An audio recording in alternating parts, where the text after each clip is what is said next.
The storm wasn't supposed to come that night, but when rancher Cole Mercer burst through the nursery door at midnight, soaked in rain and panic, he found something that stopped his heart cold. The poor widow he'd hired just to clean his barn was cradling his screaming twins, tears streaming down her face as she whispered, "I'm so sorry I couldn't save mine." What happened next would shake the Wyoming Territory to its core. Stay with me until the end of this story and comment what city you're watching from so I can see how far this tale has traveled. The stagecoach rattled to a stop outside Redwood Ranch on a Tuesday afternoon in late September 1887, kicking up dust that hung in the air like a question nobody wanted to answer. Eleanor Gray was the only passenger to step down onto the hard-packed earth of the Wyoming Territory, and she did so with the careful movements of a woman who'd learned that life could knock you flat if you gave it half a chance. She was 32 years old, but looked older, the kind of older that doesn't come from years, but from carrying weight no human shoulders were meant to bear. Her dress was clean but threadbare, patched at the elbows with fabric that didn't quite match. Her brown hair, streaked with premature gray, was pulled back so tight it made her temples ache. But she didn't loosen it. Pain was familiar. Pain was almost a comfort now. The canvas bag she carried held everything she owned in the world. 2 more dresses just as worn as the one she had on, a wooden hairbrush with half its bristles missing, a tin cup, a small Bible with water-stained pages, and a tiny knitted bootie the color of summer sky. That bootie never saw a baby's foot. It was supposed to. God knows it was supposed to. Eleanor stood there in the dying light, squinting at the sprawling ranch before her. Redwood Ranch wasn't the biggest spread in the territory, but it was substantial. A 2-story house with a wraparound porch, a massive barn that looked like it could swallow 3 families whole, corrals that stretched toward the horizon, and outbuildings scattered like afterthoughts across the property. Cattle dotted the distant hills, and she could hear the low sound of horses moving in the paddock. She didn't belong here. She knew that. But she didn't belong anywhere anymore, so one place was as good as another. "You lost?" The voice came from her left, and Eleanor turned to see a man walking toward her from the barn. He was tall, maybe 6 feet, with broad shoulders that spoke of years of hard labor. His dark hair needed cutting, and stubble shadowed his jaw. He wore work clothes, denim pants, a faded blue shirt, and a leather vest that had seen better days. A wide-brimmed hat cast shadows across features that might have been handsome once, before grief carved lines around his mouth and eyes. This was Cole Mercer. She'd heard about him in town when she'd asked about work. Widower. Lost his wife 3 years back. Raising twins alone. Didn't talk much. Didn't smile at all. Ran a tight operation and expected hard work from anyone on his payroll. "No, sir," Eleanor said quietly, gripping the handle of her bag tighter. "I heard in town that you needed help. Someone said you might need someone to work in the barn." Cole stopped about 10 feet away, his gray eyes studying her with the kind of assessment a man gives a horse he's thinking about buying. Not cruel, but not particularly kind either. Just practical. Measuring. "I need someone to muck stalls, feed livestock, clean tack, and keep the barn in order," he said bluntly. "It's hard work. You done that kind of work before?" "I grew up on a farm, sir. I know my way around horses and cattle. I can work hard. I don't complain, and I don't make trouble." "Pay is $20 a month plus room and board," Cole continued, as if she hadn't spoken. "Room is the barn loft. Board is 2 meals a day, breakfast and supper. You cook for yourself. There's a stove in the tack room you can use. You stay out of the main house unless I specifically tell you otherwise. You don't bother my children. You don't gossip with the house staff. You do your work and keep to yourself. Those are the terms. You can take them or leave them. $20 a month. Eleanor had been making half that doing laundry and mending in town, barely scraping together enough for a rented corner of a room that smelled like cabbage and despair. The woman who owned the boarding house had made it clear just yesterday that if Eleanor couldn't come up with next week's rent, she'd be on the street. "I'll take them, sir," Eleanor said. Cole gave one curt nod. "You start now. Barn's through there. My foreman, Dutch, will show you what needs doing. He'll also show you where you'll sleep and where the extra blankets are kept. Gets cold at night this time of year." "Thank you, sir." Cole was already turning away, heading back toward the house, when he paused and looked over his shoulder. For just a moment, something flickered in his eyes, something that might have been curiosity or pity, or just the reflex of a man who used to have better manners before life beat the courtesy out of him. "What's your name?" he asked. "Eleanor Gray, sir." "Who, you got family, Eleanor Gray?" The question landed like a fist to her sternum. Eleanor's throat tightened, and she had to swallow twice before she could answer. "No, sir, not anymore." Cole held her gaze for another moment, and she saw something shift in his expression. Recognition, maybe. The look of someone who understood that particular kind of alone. "Well then," he said quietly, "welcome to Redwood Ranch." Then he was gone, disappearing into the house and closing the door firmly behind him. Eleanor stood there for a moment, listening to the wind whisper through the grass and the distant lowing of cattle. Then she picked up her bag and walked toward the barn. The barn was enormous. It had to be 50 feet long and nearly as wide, with a high-peaked roof and a hayloft that ran the entire length of the building. The smell hit her immediately: hay and horses, leather and manure, dust and wood, and something else she couldn't quite name. Something that smelled like work and sweat, and animals living their lives in the uncomplicated way animals do. A man was forking hay into one of the stalls when she entered. He was shorter than Cole, stocky and graying, with the kind of weathered face that suggested he'd spent every day of his 60-some years outdoors. "You must be the new barn hand," he said, setting down the pitchfork and wiping his hands on his pants. "I'm Dutch, been working for Cole since before his pa died and left him this place." "Eleanor Gray," she said, extending her hand. Dutch shook it with a firm grip. "You ever worked a ranch before, Eleanor?" "Farm, sir. Not a ranch, but I'm a fast learner." "Well, you'll need to be. We got 20 horses in here on any given day, plus whatever cattle we bring in for doctoring or when the weather turns bad. You'll muck stalls twice a day, morning and evening. You'll feed and water the stock. You'll clean and oil tack. You'll sweep the floors and keep the hayloft organized. You'll fix anything that breaks if you can, and you'll fetch me if you can't. I do most of the veterinary work, but you'll assist when needed. Sound manageable?" "Yes, sir." "Good. Let me show you where you'll sleep." Dutch led her up a ladder to the loft. It was spacious up there, lit by 2 windows at either end that let in slanting afternoon light. Hay bales were stacked along one side, leaving a clear space on the other where someone had set up a rough living area. A cot with a thin mattress, a small table, a chair, and a trunk for storage. "Ain't much," Dutch said, "but it's dry and out of the wind. There's extra blankets in the trunk. Outhouse is behind the barn. You can wash up at the pump by the corral. The tack room has a wood stove you can use for cooking. We keep basics down there: coffee, flour, salt, some bacon if you're lucky. You can supplement with eggs from the chicken coop if you're nice to the hens." Eleanor set her bag on the cot. The mattress was thin, but it was better than some places she'd slept. "Thank you," she said. "I appreciate the work." Dutch studied her for a moment, his eyes kind despite the gruffness in his voice. "You running from something or toward something, girl?" The question was gentle but direct. Eleanor considered lying, then decided there was no point. She'd be found out eventually anyway. "Neither, sir. I'm just trying to survive." Dutch nodded slowly. "Well, that's an honest answer. I can work with honest. Come on down when you're settled. I'll show you the routine." He climbed back down the ladder, leaving Eleanor alone in the loft. She sat on the edge of the cot and looked around at her new home. It wasn't much, but it was hers, at least for now. And right now, that was enough.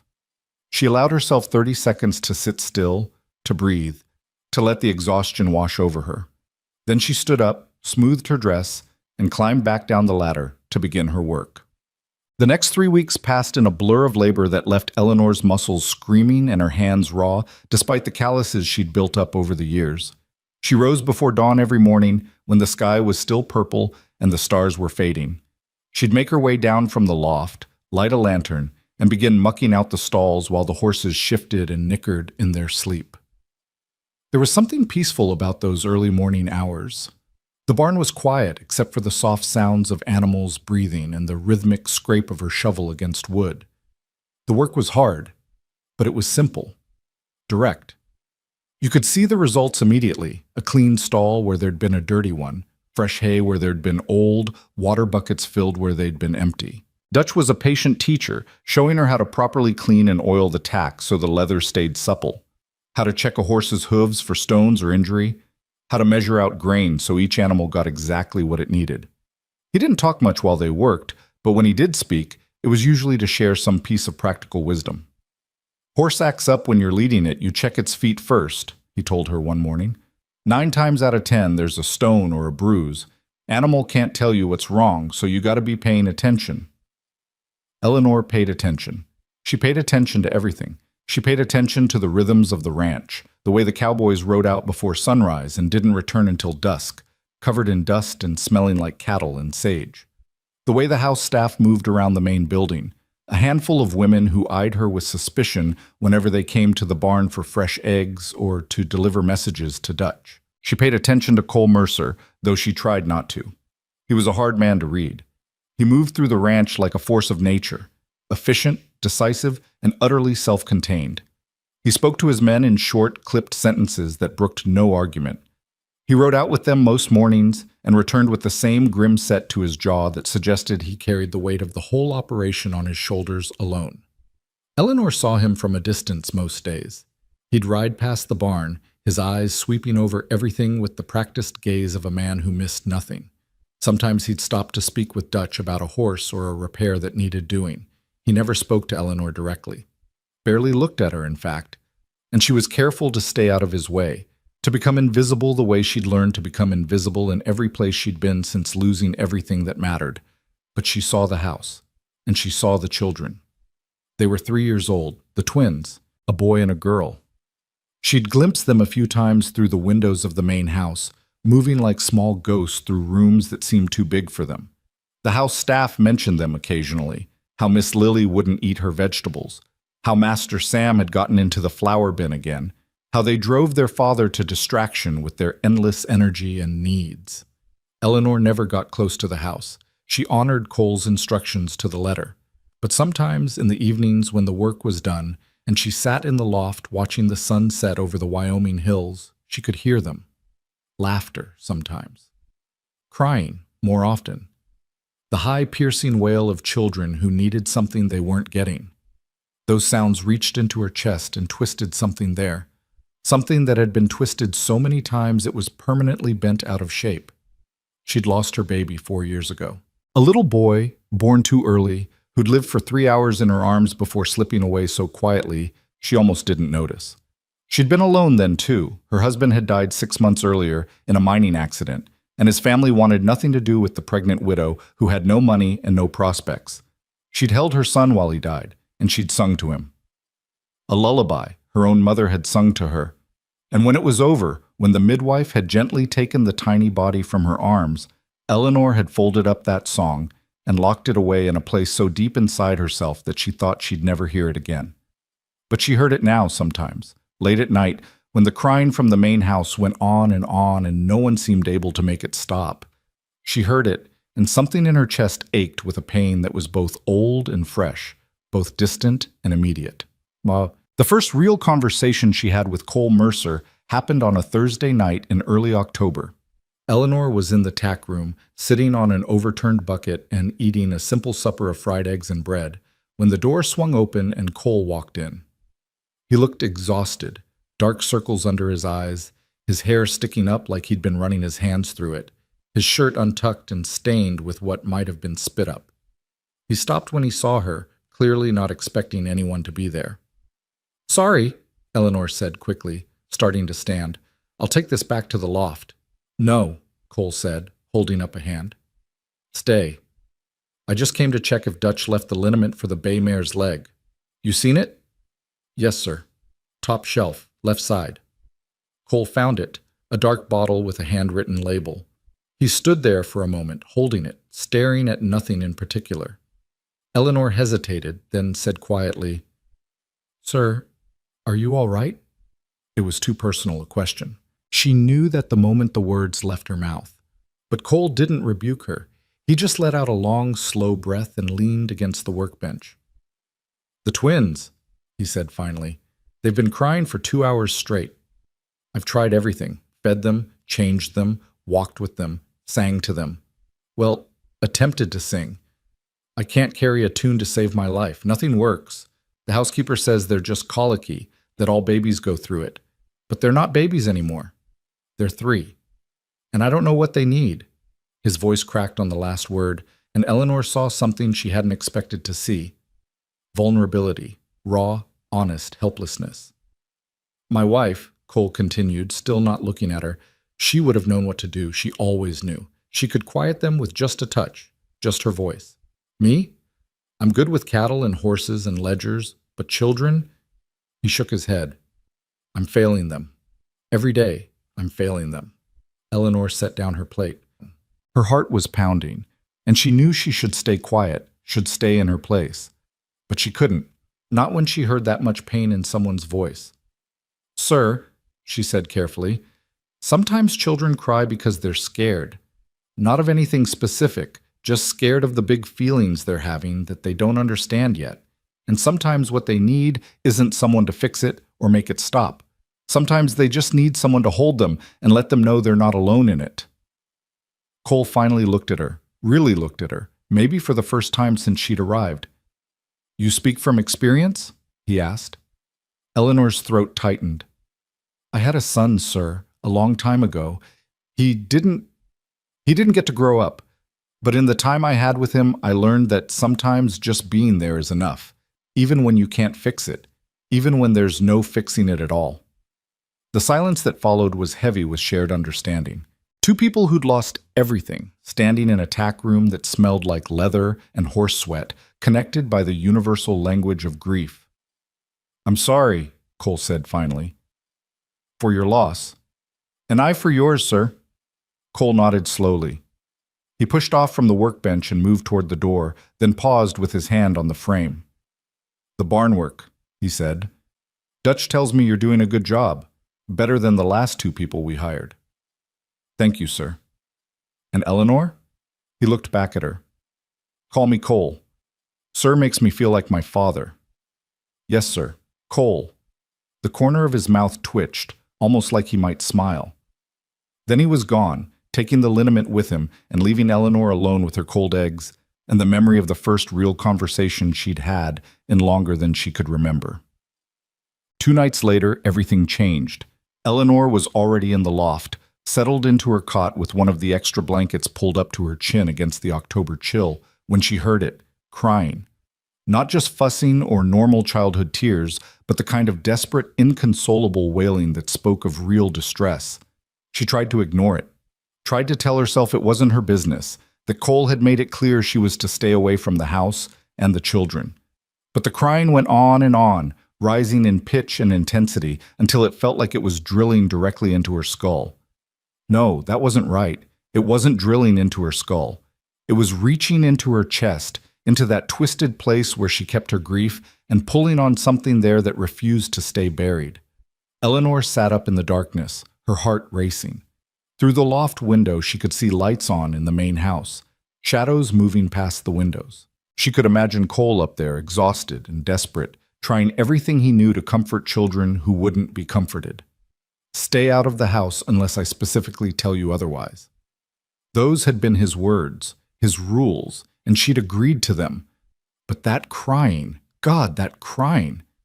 Eleanor found herself on her feet before she'd consciously decided to move. She pulled her shawl around her shoulders and climbed down the ladder, her bare feet silent on the rungs. She crossed the dark yard between the barn and the house, guided by the light spilling from the upper windows and the sound of those desperate cries. She should turn back. She knew she should turn back. But her feet kept moving, carrying her up the porch steps and to the front door. She raised her hand to knock, then hesitated. What was she doing? She was the barn worker, the widow nobody wanted. What right did she have to?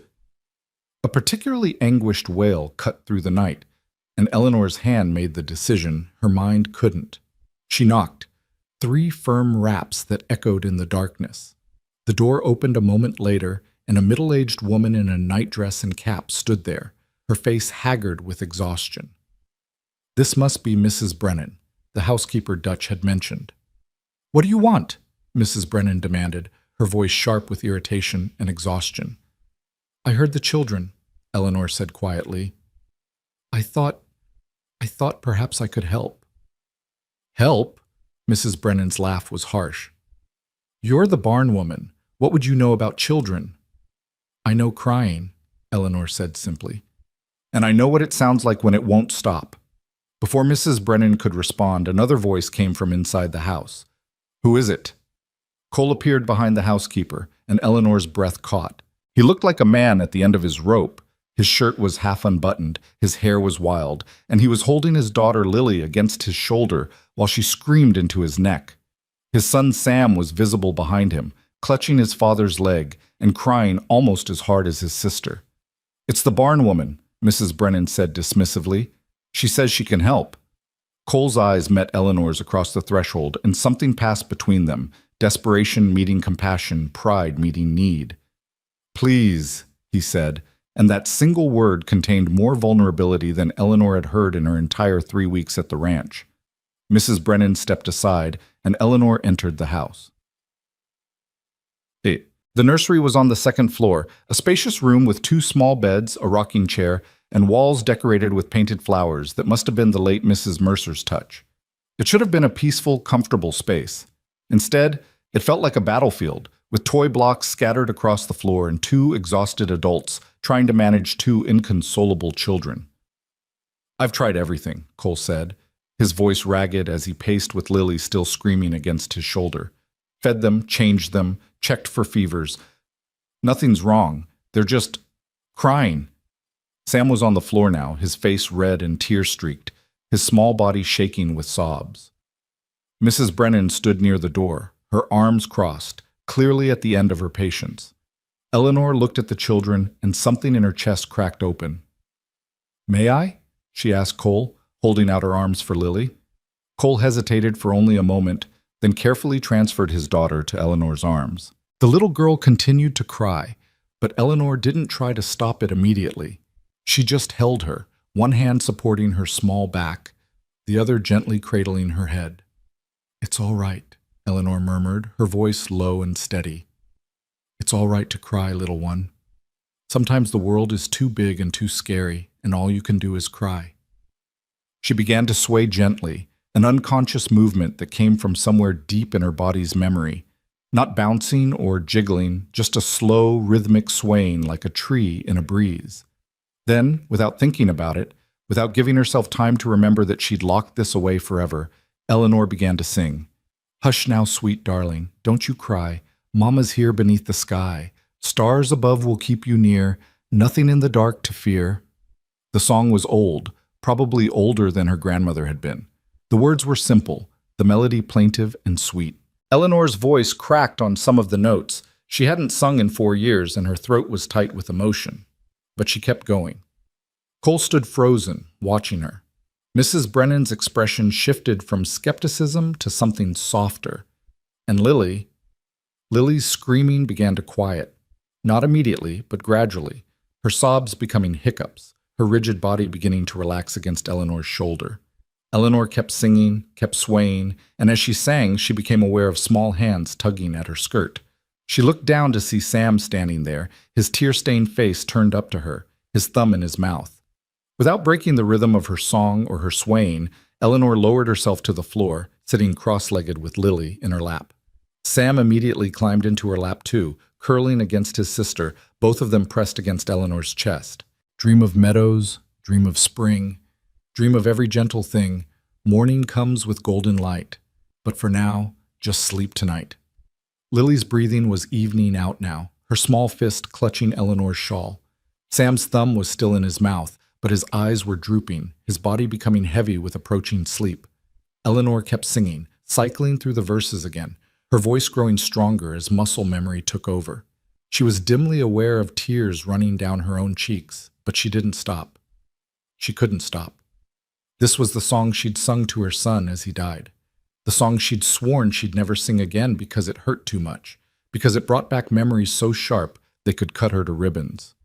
But here were these children, these living, breathing children who needed exactly what her son had needed, someone to hold them and tell them they weren't alone. When Eleanor finally fell silent, Both twins were asleep in her arms, their breathing deep and even, their small bodies completely relaxed. The room was quiet except for the ticking of a clock on the mantel and the sound of Eleanor's own heartbeat in her ears. She looked up to find Cole staring at her with an expression she couldn't read. Wonder, maybe, or confusion, or something deeper that she didn't dare name. "How did you do that?" he whispered. Eleanor looked down at the sleeping children in her arms, these babies who weren't hers but who, for this moment, felt like they could be. "I just remembered what it's like to need someone," she said quietly. "And I answered." Mrs. Brennan cleared her throat. "Well," she said, her voice grudging but no longer hostile, "I suppose that worked. Mr. Mercer, shall I take them to their beds?" But Cole was still looking at Eleanor, and when he spoke, his voice was soft. "No, let her do it." Eleanor carefully stood, her muscles protesting after sitting still for so long while holding two children. Cole guided her to the first small bed, where she gently laid Lily down and pulled the blanket up to her chin. The little girl stirred but didn't wake, just turned her head and sighed. Then Eleanor moved to Sam's bed and repeated the process, tucking him in with the same careful tenderness. When both children were settled, she stepped back, suddenly aware of how improper this all was. Her, a barn worker, in the master's house, in his children's nursery, in her nightclothes with her hair loose around her shoulders. "I should go," she said, moving toward the door. "Wait." Cole's hand caught her arm, gentle but firm. She stopped, not looking at him, afraid of what she might see in his face. "Thank you," he said. "I don't know what you did or how you did it, but thank you." Eleanor finally looked up at him. In the soft lamplight of the nursery, his face had lost some of its hardness. He looked younger, more vulnerable, more human. "You asked me earlier if I spoke from experience," Eleanor said quietly. "I did. I do. And I couldn't—" Her voice caught. "I couldn't hear them crying like that and not try to help. I'm sorry if I overstepped." "You didn't," Cole said. He released her arm but didn't step back. "You did what I should have been able to do but couldn't. That's not overstepping. That's—" He paused, searching for words. "That's grace." Eleanor's eyes burned with fresh tears. She nodded once, not trusting her voice, and then slipped past him into the hallway. Mrs. Brennan was waiting at the top of the stairs, her expression complicated. "That was well done," she said, which for her seemed to be high praise. "Perhaps Mr. Mercer might call on you again if such a situation arises." "Perhaps," Eleanor said softly. She descended the stairs and let herself out of the house, closing the door quietly behind her. The night air was cold against her tear-streaked face as she crossed the yard back to the barn. She climbed the ladder to the loft and sat on the edge of her cot, her whole body shaking. She'd sung the song. After 4 years of silence, she'd sung her son's lullaby to someone else's children, and they'd lived. They'd fallen asleep in her arms and lived.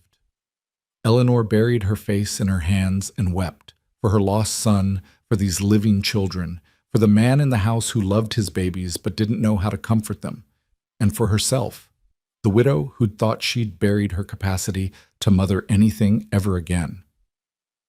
But maybe, she thought as her tears finally slowed, maybe that capacity wasn't dead.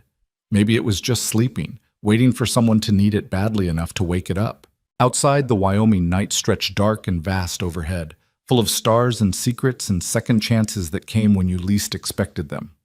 And in the main house, 2 children slept peacefully for the first time in weeks, while their father sat in the hallway outside their room, his head in his hands, wondering what it meant that a woman he barely knew could give his children something he couldn't. The answer to that question would change all their lives. But that story, the story of how a widow hired just to clean the barn became the mother of a rancher's children, was only beginning. Eleanor woke the next morning to the sound of roosters crowing and the first pale light of dawn filtering through the loft windows. For a moment she lay still, disoriented by the memory of the night before. Had she really gone to the main house? Had she really held Cole Mercer's children and sung them to sleep? The dampness of her pillow from last night's tears confirmed it wasn't a dream. She rose quickly, splashing cold water on her face from the basin she kept by her cot, and dressed in her work clothes. Her hands trembled slightly as she braided her hair. What would Cole say when he saw her this morning?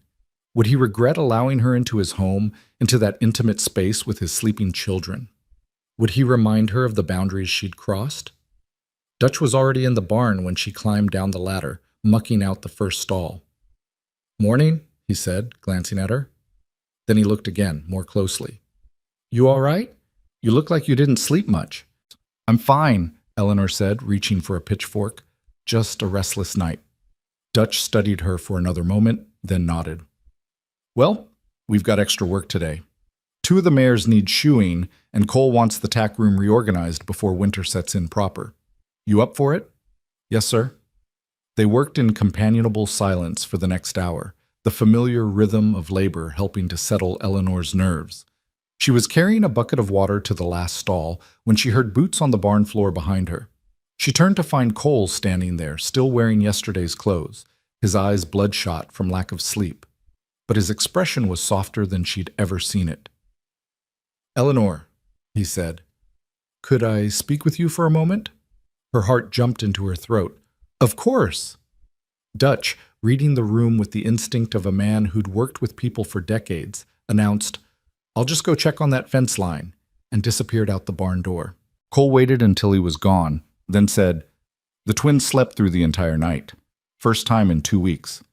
They woke up this morning happy, asking for breakfast, playing with their toys like nothing had ever been wrong."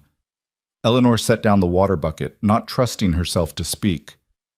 "I don't know what you did," Cole continued, stepping closer. "What you said or sang or how you held them, but it worked. And He paused, seeming to struggle with the words. "I need to ask you something, and I want you to know you can say no. There'll be no consequences to your job here if you do." "All right," Eleanor said carefully. "Would you be willing to help with them again? The twins. Not as their nursemaid. Mrs. Brennan handles most of their daily care.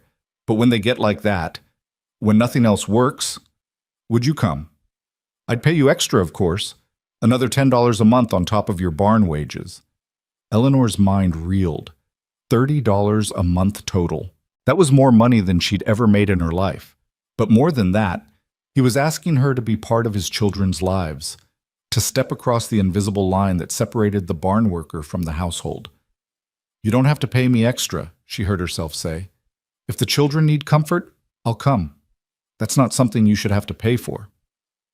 Cole's expression shifted, something like respect crossing his features.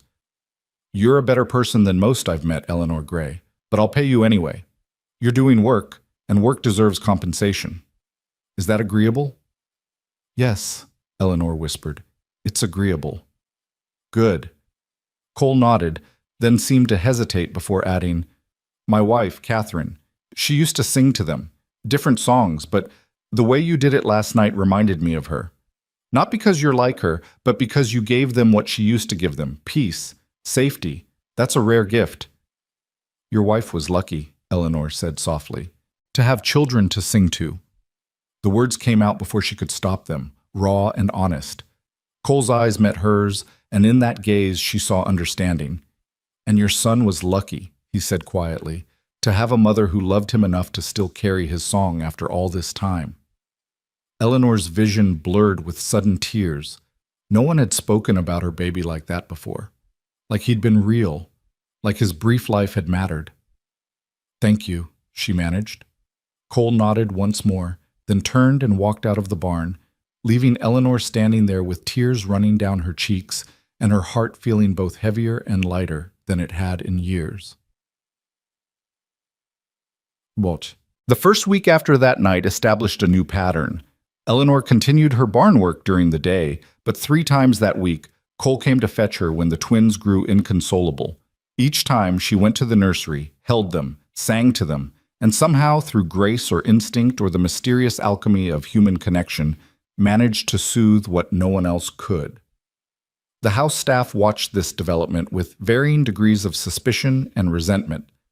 Mrs. Brennan seemed grudgingly accepting, acknowledging that Eleanor achieved results even if she didn't understand how.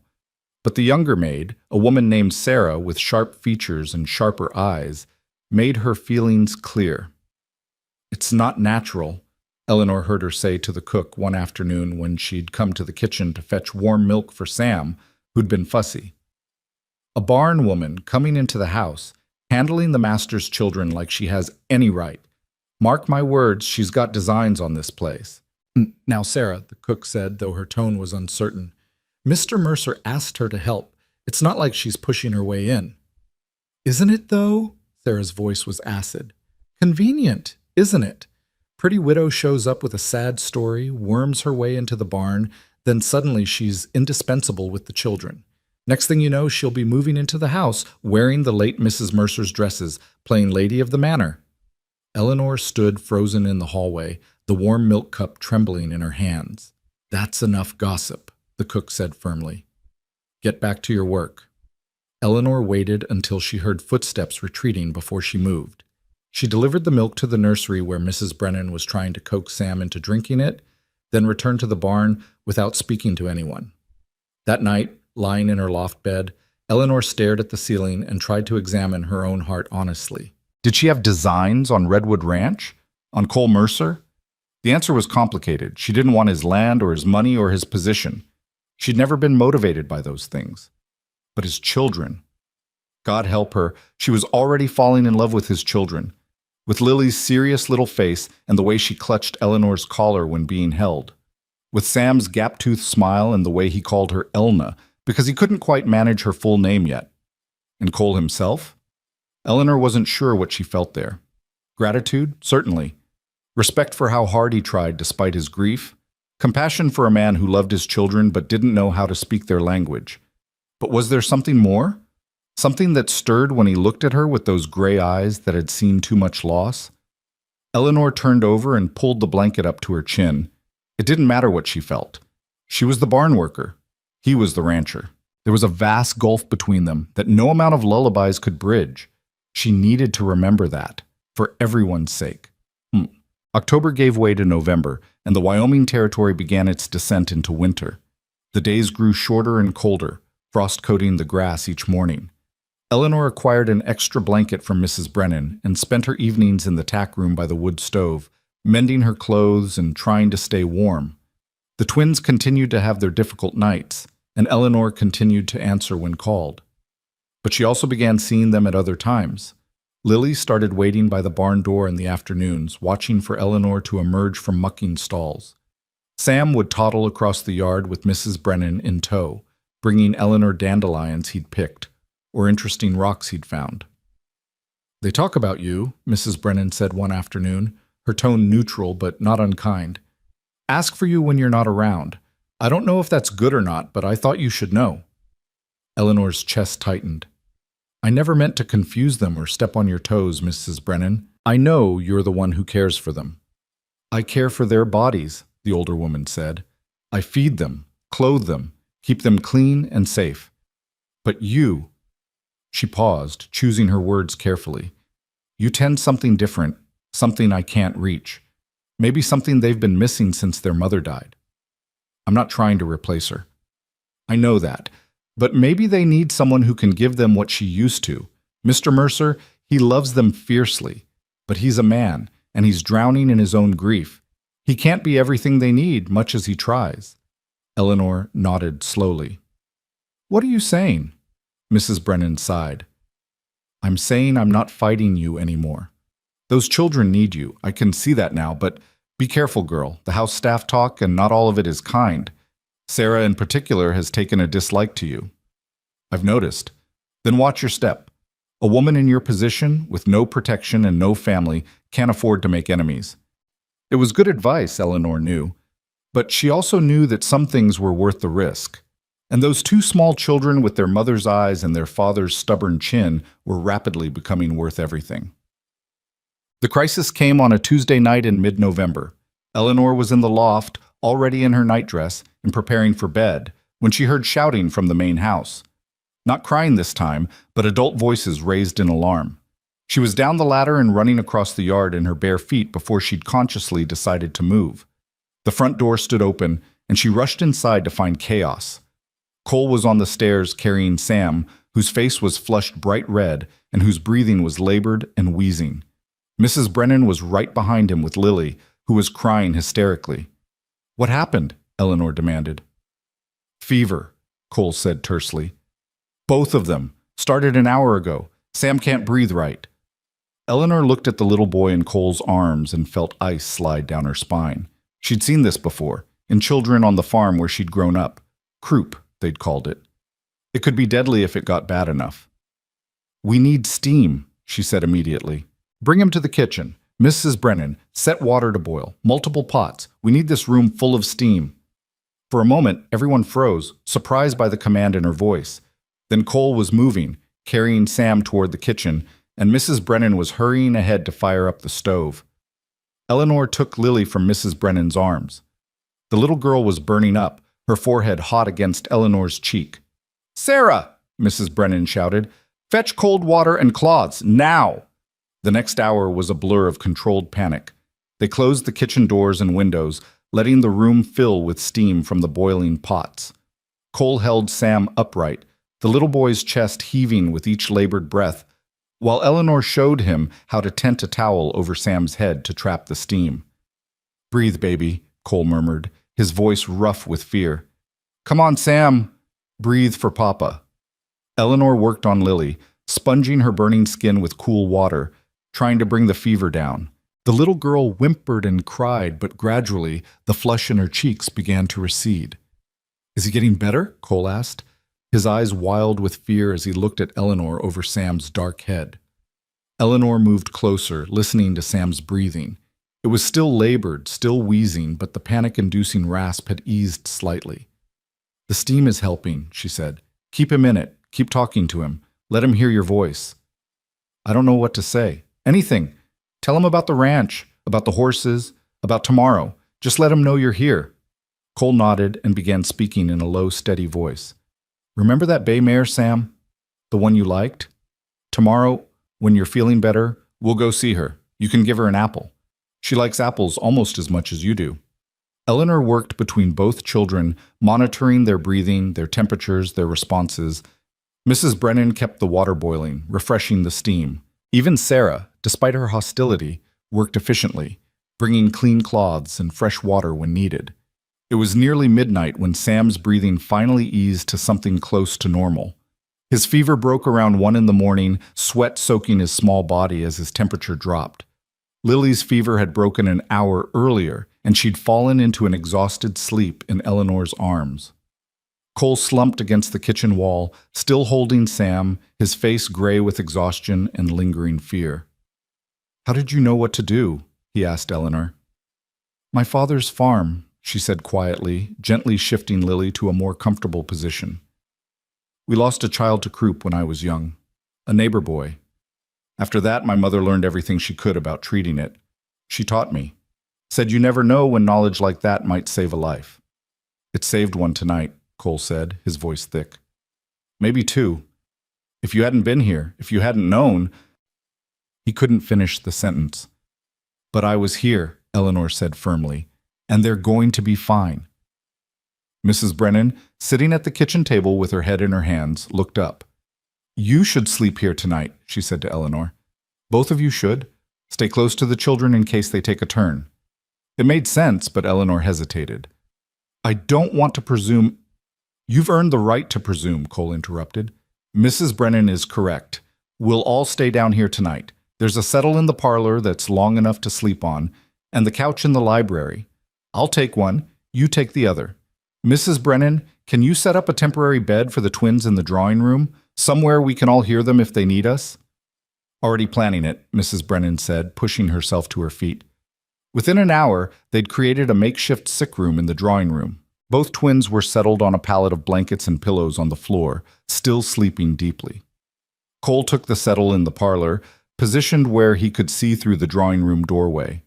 Eleanor settled on the library couch with a blanket Mrs. Brennan provided. "Thank you," Mrs. Brennan said quietly before she went upstairs to her own room, "for knowing what to do, for being here." "Of course," Eleanor whispered. But sleep didn't come easily, despite her exhaustion. She lay in the darkness of the library, listening to the sounds of the house settling, the soft breathing of the children in the next room, and the occasional creak from the settle where Cole lay. "Eleanor?" His voice came quietly through the darkness. "You still awake?" "Yes." "I need to tell you something." She waited, her heart beating faster. "When Catherine was dying," Cole said, his voice so low she had to strain to hear it, "she made me promise something. She said, 'Don't let them grow up without softness, without someone who knows how to be gentle.'" I didn't understand what she meant then. I thought I could be both parents, could be everything they needed, but I was wrong. Eleanor heard him shift on the settle. "You're giving them what I promised her I'd make sure they had," he continued, "and I'm grateful. More grateful than I know how to say. So thank you for keeping a promise." I didn't know how to keep myself. Eleanor's eyes burned with tears in the darkness. She must have been an extraordinary woman. She was, and I think— Cole paused. "I think she would have liked you." The word settled over Eleanor like a benediction. She wiped at her eyes and whispered into the darkness, "Thank you for telling me that." No more words were exchanged. Eventually, Eleanor drifted into an uneasy sleep, her dreams full of steam and fevered children and a dead woman's whispered blessing. When dawn came, both twins were markedly better. Their fevers had stayed down, their breathing was clear, and though they were tired and clingy, they were out of danger. Cole insisted Eleanor take the day off from barn work to rest, but she refused. "I'll rest tonight," she said. "Right now I need the normal. I need the routine." He understood that, she could tell. Sometimes the best thing after a crisis was the familiar rhythm of ordinary work. But as Eleanor crossed the yard back to the barn in the gray morning light, she was aware of eyes watching from the kitchen window. Sarah stood there, her expression dark with something that looked like hatred. Eleanor's steps faltered for just a moment. Then she straightened her shoulders and kept walking. She'd done nothing wrong. She'd helped sick children. If Sarah chose to see something sinister in that, it was Sarah's problem, not hers. Or so she tried to tell herself. But Mrs. Brennan's words echoed in her mind. A woman in your position, with no protection and no family, can't afford to make enemies. Eleanor had a sinking feeling that she'd just made one anyway, whether she could afford it or not. The next 2 weeks passed in a strange sort of peace. The twins recovered fully from their illness, but something had shifted in the household dynamic. Cole began inviting Eleanor to the house not just for emergencies, but for regular visits. Would she like to have supper with them in the kitchen? Could she spare an hour in the evening to read to the children before bed?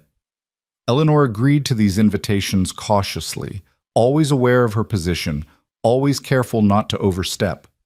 But it was hard not to feel a growing attachment to this small, broken family that was trying so hard to knit itself back together. Lily started saving her drawings to show Eleanor. Sam began ending his bedtime prayers with, "And bless Elna." Cole started seeking her opinion on small matters. Did she think Lily was old enough to start learning letters? Should he be worried that Sam was so shy around strangers? It felt domestic. It felt dangerous. It felt like everything Eleanor had thought she'd lost forever when her husband and son died. And it terrified her. "You're getting too attached," she told herself sternly one evening as she climbed back up to the barn loft after reading the twins a bedtime story. "They're not your children. This isn't your life. Don't forget that." But her heart wasn't listening to her head anymore. The situation came to a head on a cold Saturday in early December. Eleanor was in town buying supplies, flour, sugar, coffee, using part of her wages from the extra work with the children. She was just leaving the general store when she nearly collided with a woman in an expensive wool coat. "Excuse me," Eleanor said, stepping aside. The woman looked her up and down, taking in Eleanor's worn dress and work-roughened hands. "You're the widow working at Redwood Ranch, aren't you?" "Yes, ma'am." "I'm Dorothy Fleming. My husband owns the bank, and we're close friends with the Mercer family. Or we were before Cole became so isolated after Catherine's death." Eleanor wasn't sure what to say to that, so she said nothing. Mrs. Fleming continued, her voice dropping to a confidential tone that still carried clearly. "I've heard some concerning rumors about you, that you've been spending quite a lot of time in the main house, with the children. Some people are wondering about your intentions." Eleanor felt heat rise in her cheeks. I help with the children when Mr. Mercer requests it, ma'am. That's all. Is it? Mrs. Fleming's smile was sharp. My dear, I'm not judging you. A widow with no prospects has to look out for herself. But you should know that people are talking, and Cole Mercer, for all his current difficulties, is still one of the most eligible men in the territory. His late wife's family, his friends, the decent people of this community, we all have an interest in seeing that he remarries appropriately when the time comes. To someone of suitable background and breeding. The implication was crystal clear. Eleanor was neither. I have no designs on Mr. Mercer, Eleanor said, her voice tight. I'm simply trying to do my job. Of course you are. Mrs. Fleming's tone suggested she believed nothing of the sort. I just thought you should know what people are saying. For your own protection, you understand. A woman in your position can't be too careful about her reputation. She swept past, leaving Eleanor standing on the wooden sidewalk with her small bag of supplies and a growing sense of dread. The rumors were spreading, and if someone like Dorothy Fleming knew about them, then everyone knew about them.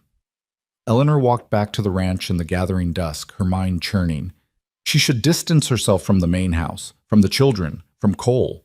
It was the smart thing to do, the safe thing. But when she reached the ranch and saw Lily and Sam playing in the yard, saw them look up and shout, "Elna!" with pure joy, saw them come running toward her with open arms.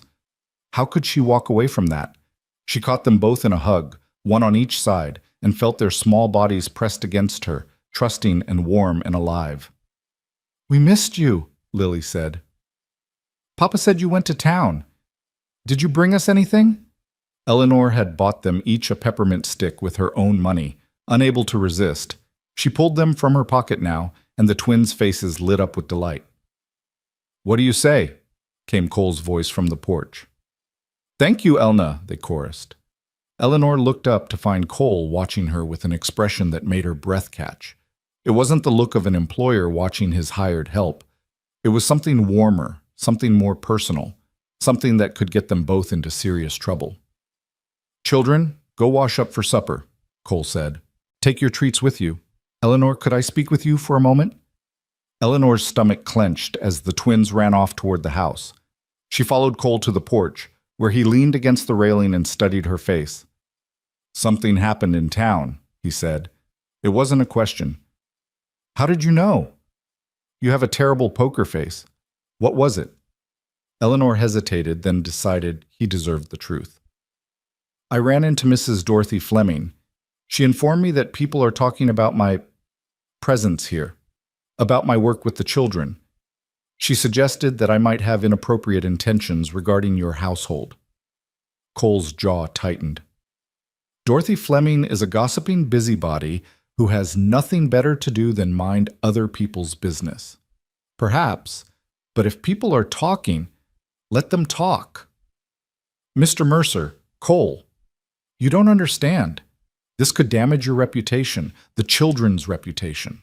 And mine is already worth so little that your reputation is worth everything to me, Cole interrupted, his voice fierce. Because you are worth everything to my children, and anyone who suggests otherwise will answer to me personally. Eleanor's breath caught. You can't fight the whole town. Watch me.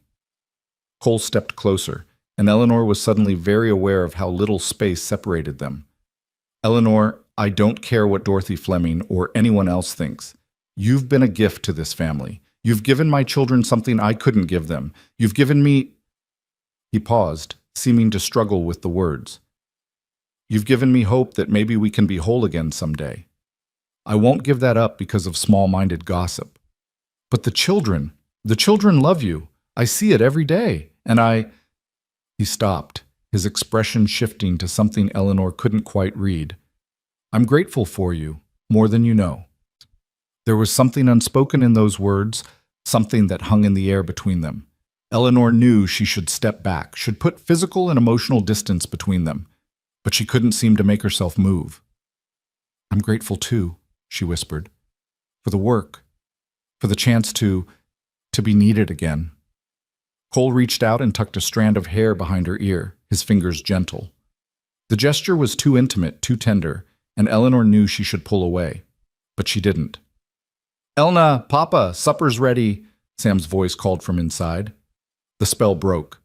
Cole dropped his hand and stepped back, clearing his throat. "We should go in," he said. "Yes," Eleanor agreed. But as they walked into the house together, Eleanor couldn't shake the feeling that something fundamental had shifted between them. Something that couldn't be undone, no matter how much gossip it generated or how dangerous it became.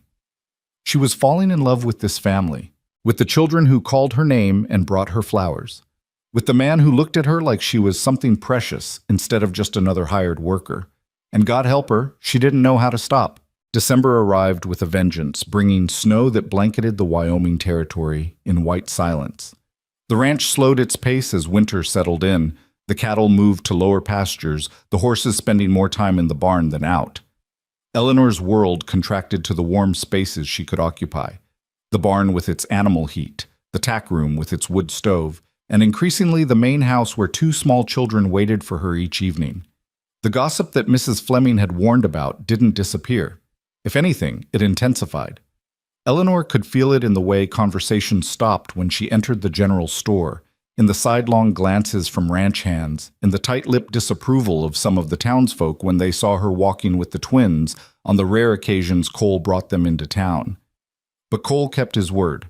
When the banker's wife made a pointed comment at church about inappropriate familiarity between classes, Cole stood up in the middle of the congregation and announced that Eleanor Gray was a valued member of his household staff, and anyone who had a problem with that could take it up with him personally.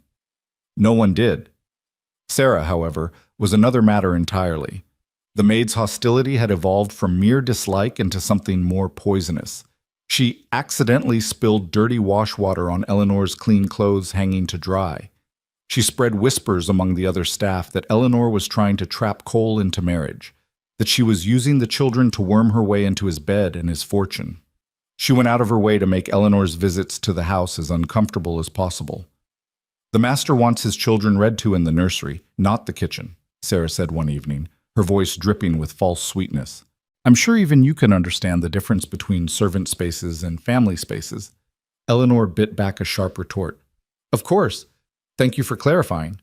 But Mrs. Brennan, who'd been present for the exchange, spoke up sharply. "Mr. Mercer specifically said Eleanor could read to the children wherever was most comfortable. The kitchen is warm and close to the stove. The nursery is drafty. Use your head, Sarah, if you've got one." Sarah's face flushed with anger, but she couldn't argue with the housekeeper. She shot Eleanor a look of pure venom before stalking away. "That girl is going to be trouble," Mrs. Brennan muttered. "I've tried talking to her, but she's got it in her head that you're some kind of threat. You watch yourself around her." Eleanor did watch herself, but she couldn't be vigilant every moment of every day, and Sarah was patient. The first real incident came on a Wednesday afternoon in mid-December. Eleanor was in the barn, up in the loft, organizing hay bales, when she heard Lily's voice calling from below. "Elna! Elna! Where are you?" Eleanor climbed down the ladder to find both twins standing in the barn entrance, bundled in coats and scarves, their noses red from the cold. "What are you two doing out here?" Eleanor asked, immediately concerned. "Where's Mrs. Brennan?" "She's sleeping," Sam said, "and Papa rode out with the men. Sarah said we could come find you if we wanted." Eleanor's stomach dropped. Mrs. Brennan never slept during the day, and Sarah would never give the children permission to wander around the ranch unsupervised. This had been deliberate. "Let's get you back to the house right now," Eleanor said, taking their hands. "It's too cold for you to be out here." She hurried them across the yard, her mind racing. What was Sarah's game? Was she trying to make it look like Eleanor was neglecting her duties to play with the children, or was there something more sinister at work? They were halfway to the house when Dutch came running from the direction of the corrals, his face urgent. "Eleanor, thank God. The bay mare, she's foaling early and there's trouble. I need your hands. Now." Eleanor looked at the children, then at Dutch, torn. "I can't leave them." "I'll take them," came a voice from behind her.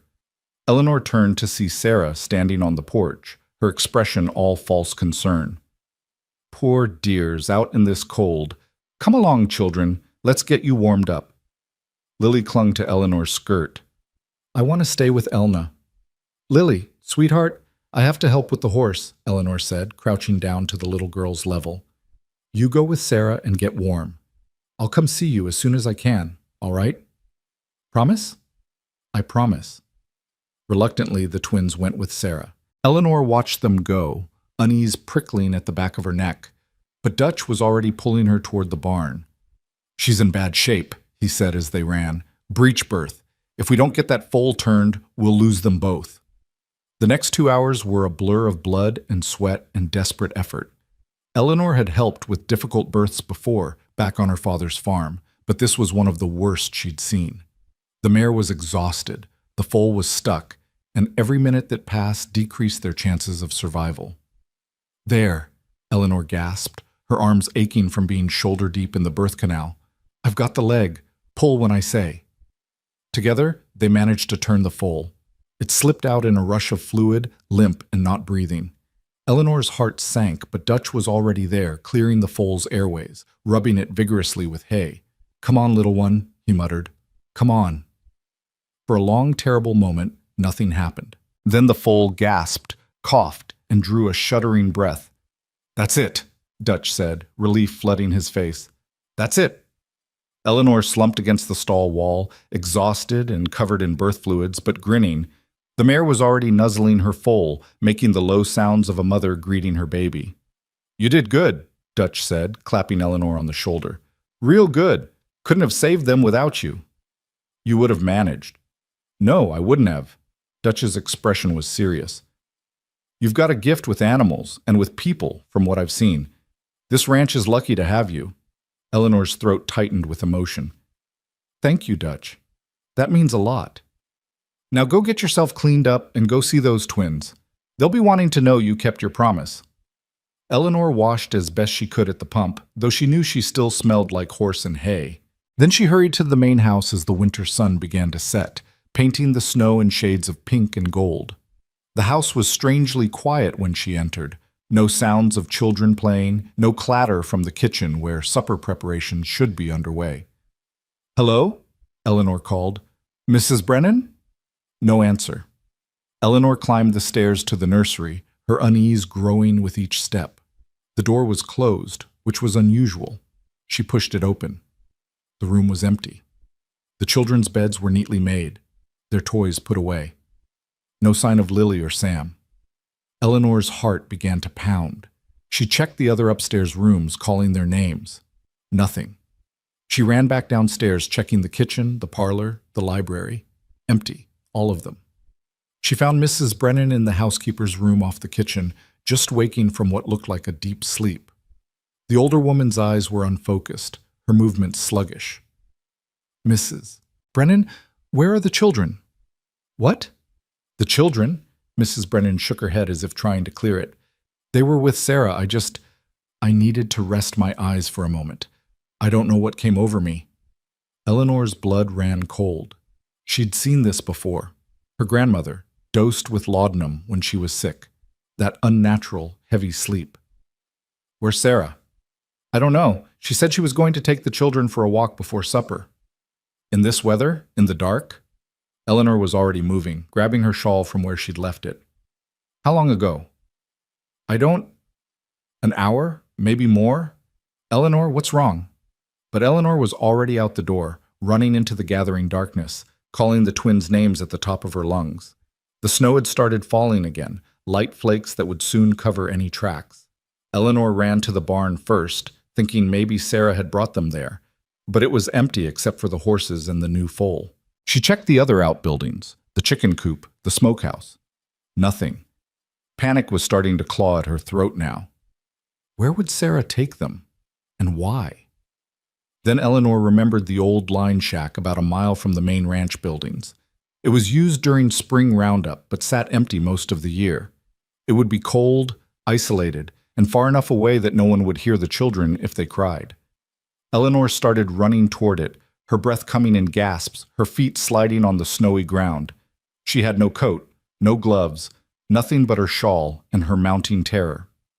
Lily! Sam! She screamed into the wind. Where are you? The snow was falling harder now, the wind picking up. Eleanor's hands and feet were going numb, but she didn't slow down. She couldn't. Those children were out here somewhere, lost and cold and frightened. She was halfway to the line shack when she heard it. A child's cry, thin and distant. "Sam!" Eleanor shouted. "Lily! Can you hear me?" "Elna!" The voice came again, stronger this time. It was Lily.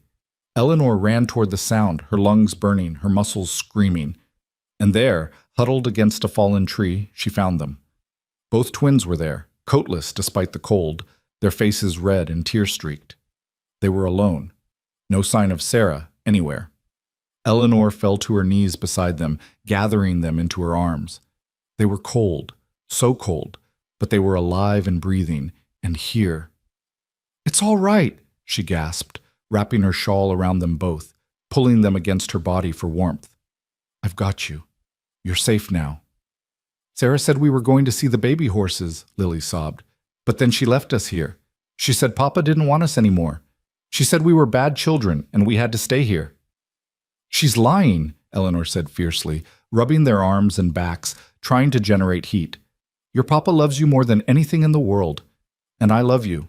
We're going to get you home and warm, all right? Can you walk?" "I'm tired," Sam whimpered. "I know, sweetheart, but we need to move.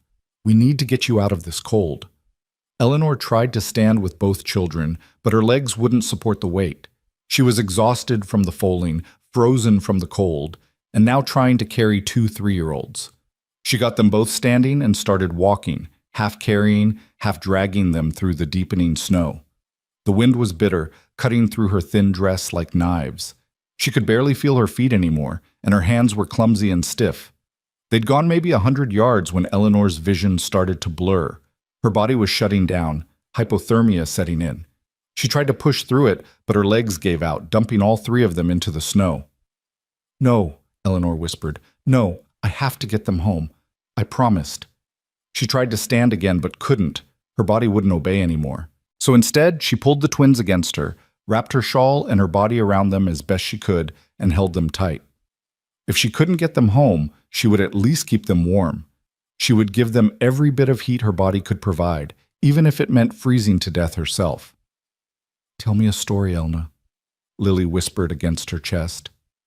Eleanor's mind was foggy, her thoughts slow, but she forced herself to speak.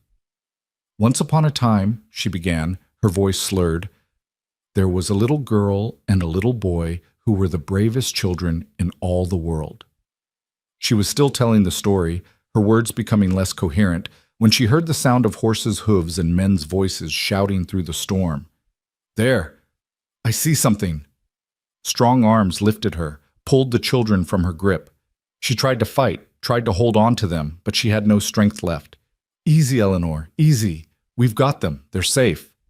Cole's voice, rough with fear and relief. Eleanor tried to focus on his face, but everything was spinning. "Sarah," she managed to whisper. "She did this. Drugged Mrs. Brennan, left them in the cold." "I know. Dutch found her trying to leave the ranch. She confessed everything." Cole's arms tightened around her. "You found them. You saved them. Now let us save you." Eleanor felt herself being lifted onto a horse, felt Cole climb up behind her, his body warm and solid against her frozen back. The twins were with Dutch and another ranch hand wrapped in blankets. "Stay awake, Eleanor," Cole said urgently in her ear. "Stay with me. Don't you dare leave us now." But Eleanor was so tired, and the darkness was so inviting. She let herself drift, trusting that Cole would get them all home safe. Her last conscious thought was a prayer. "Thank you for letting me save them. Thank you for letting me keep my promise." Then there was nothing but warmth and darkness, and the distant sound of Cole's voice calling her name. "She..." Eleanor woke to firelight and the smell of wood smoke and something medicinal. She was in a bed, not her cot in the barn loft, but a real bed with soft sheets and heavy blankets. Her body ached everywhere, and when she tried to move, her hands and feet screamed with the pain of returning circulation. "Easy." A gentle hand pressed her shoulder back down. "Don't try to move yet." Eleanor forced her eyes to focus. Mrs. Brennan sat beside the bed, her face drawn with worry and guilt. "The children," Eleanor croaked. "Are they?" "They're fine. Cold and frightened, but fine. The doctor's been. He said another hour out there and we might have lost them. You saved their lives, girl." Eleanor's eyes filled with tears. Where are they? I need to see them. They're sleeping in the nursery with their father sitting guard. He hasn't left them since we got back, except to check on you every 10 minutes. Mrs. Brennan's voice softened. He's been beside himself. We all have been. Sarah? Mrs. Brennan's expression hardened. In the sheriff's custody, she confessed to everything, drugging my tea with laudanum, luring the children outside, leaving them to freeze. She said she was trying to prove you were unfit, that you'd neglect the children in a crisis. She thought if they got sick or hurt while in your care, Mr. Mercer would fire you and send you away. That's insane. Yes, well, jealousy and spite can make people do insane things. She'll hang for what she did, or at least spend the rest of her life in prison. Attempted murder of children is about as serious as it gets. Eleanor closed her eyes, trying to process it all. Sarah had been willing to kill 2 innocent children just to get rid of her. The thought was almost too horrible to comprehend. Where am I? She asked, looking around the room. It was large and well-appointed, with furniture that was clearly expensive and well-made. Definitely not the barn loft. The master bedroom, Mrs. Brennan said. Well, the guest master bedroom. Mr. Mercer insisted. Said he wasn't having you recover in a drafty barn after what you did. I can't stay here. It's not appropriate. You let Mr. Mercer worry about what's appropriate. Right now you need to rest and heal. You have frostbite on 3 of your fingers and 2 of your toes. Nothing that won't heal, the doctor says, but it'll be painful for a while.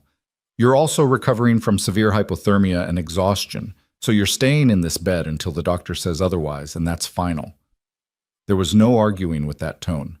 Eleanor settled back against the pillows, wincing as her damaged fingers brushed the blanket. Can I see them? She asked quietly. The children? Just for a moment? Mrs. Brennan's stern expression softened. I'll ask Mr. Mercer. But Eleanor, you need to understand something. What you did tonight, running out into that storm, nearly dying to save those children, that changes things. It changes how everyone sees you, how Mr. Mercer sees you. What do you mean? But Mrs. Brennan just shook her head. You'll see soon enough. Rest now. I'll bring you some soup when you're ready. Eleanor drifted in and out of consciousness for the next few hours, waking each time to find someone sitting by her bed. Dutch once, checking on her with quiet concern. The ranch doctor another time, examining her extremities and murmuring his approval of her progress. And once, she woke to find Cole sitting in the chair by the window, his head in his hands, his shoulders shaking with what might have been sobs. She tried to speak, to tell him she was all right, but sleep claimed her again before she could form the words. When she finally woke fully, it was to find both twins standing beside her bed, their small faces solemn and frightened. Cole stood behind them, his hand on each of their shoulders. Elna? Lily whispered. Are you dead? Despite everything, Eleanor managed a weak smile. No, sweetheart. I'm not dead, just very tired. Papa said you saved us, Sam said, his thumb finding its way to his mouth. He said you ran into the snow and found us and kept us warm. Of course I did. I promised I would come find you, didn't I? But you got hurt, Lily said, tears spilling down her cheeks. Your hands are all bandaged and you're in bed like when people are dying. I don't want you to die, Elna. Come here, Eleanor said, lifting her less damaged arm. Cole helped them climb carefully onto the bed, and Eleanor gathered them against her side. They curled into her, their small bodies warm and alive and safe. I'm not going to die, she told them. I'm going to get better, and then I'm going to go back to work in the barn, and you can still come visit me every day. Nothing has to change. Everything has changed, Cole said quietly. His voice was rough, like he'd been crying or shouting, or both. Eleanor, what you did was what anyone would have done. No, Cole interrupted, moving closer to the bed. It's not. Most people would have gone for help, organized a search party, done the reasonable thing. You ran out into a blizzard with no coat, no supplies, nothing but your determination to find them. You nearly died saving my children. Our children, Eleanor said without thinking, then froze as she realized what she'd said. I'm sorry, I didn't mean... Don't apologize. Cole's hand found hers, careful of her bandaged fingers. Eleanor, I need to tell you something. I've been trying to find the words for weeks now, maybe months, and I've been a coward about it. But after tonight, after almost losing you, I can't keep silent anymore." Eleanor's heart began to pound. The twins, sensing the change in atmosphere, looked back and forth between the adults. "Cole, you don't have to—" "Yes, I do." He took a deep breath. "You came here as a barn worker. Someone to muck stalls and oil tack and stay out of the way. But from the first night you sang to my children, you became so much more than that. You became their comfort, their peace, the softness in their lives that my wife begged me to make sure they had. And somewhere along the way, you became essential to me too." "I'm just doing my job," Eleanor whispered. "No," Cole said firmly. "You're being family, and I'm asking, no, I'm begging for you to make it official." Eleanor's breath caught. She must have misunderstood. She must be feverish, hallucinating. "What are you saying?" Cole dropped to one knee beside the bed, still holding her hand. The twins gasped with excitement. "I'm saying marry me, Eleanor Gray. Marry me and be the mother my children need, be the partner I need, be the heart of this household that's been missing since Catherine died. I can't offer you romance or poetry. I'm a rancher, not a poet. But I can offer you a home, a family, and my promise that I will spend every day trying to be worthy of what you've given us." Eleanor stared at him, tears streaming down her face. This couldn't be real. Men like Cole Mercer didn't propose to widows who worked in their barns. They married women from good families, women with dowries and social standing, and— "Elna, say yes," Lily urged. "Then you can live with us always and always." "Please, Elna," Sam added. "Please be our mama." Eleanor looked at their faces, Cole's desperate hope, the twins' eager joy, and felt something break open in her chest. All the walls she'd built around her heart, all the defenses she'd erected to keep from getting hurt again, came tumbling down. "Yes," she whispered. Then louder, "Yes, I'll marry you." Cole's face transformed with relief and joy. He reached up to cup her cheek with his free hand, gentle with her injuries. "Thank you," he said roughly. "Thank you for saying yes.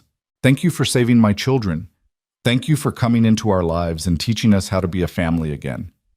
The twins cheered, bouncing on the bed until Mrs. Brennan appeared in the doorway and scolded them for disturbing the patient. But she was smiling too, Eleanor noticed. Everyone was smiling. "There's going to be talk," Eleanor said quietly to Cole as Mrs. Brennan herded the children out to give them privacy. "People will say I seduced you, trapped you, used your children to—" "Let them talk," Cole interrupted. "I don't care what Dorothy Fleming or anyone else thinks. I know the truth. You're the woman who risked everything to save my children. You're the woman who kept a promise even when it nearly killed her. That's the only truth that matters. What if I can't be what you need? What if I'm not good enough?" "Eleanor," Cole's voice was firm, "you are more than good enough. You're everything." Eleanor closed her eyes, letting those words sink into her soul. Everything. She was everything. For the first time since her husband and son had died, Eleanor let herself believe that maybe, just maybe, she deserved a second chance at happiness. That maybe God hadn't forgotten about her after all. That maybe her story didn't end with loss and grief, but could continue with love and family and hope. "When?" she asked. "When do you want to marry?" "As soon as you're well enough to stand," Cole said. "I'm not giving you time to change your mind." "I won't change my mind." "Good." He leaned forward and pressed a kiss to her forehead, tender and reverent. "Rest now. You've got a family waiting for you to get well." As Cole left the room, Eleanor lay back against the pillows and let the tears come. But these weren't tears of grief or pain. They were tears of gratitude, of relief, of overwhelming joy. She'd come to Redwood Ranch with nothing but a canvas bag and a broken heart, hired just to clean the barn and stay out of the way. But somehow, through grace or fate, or the mysterious workings of divine providence, she'd found something infinitely more precious. She'd found her way home. Eleanor spent the next 3 days in that guest bedroom, her body slowly healing from its ordeal.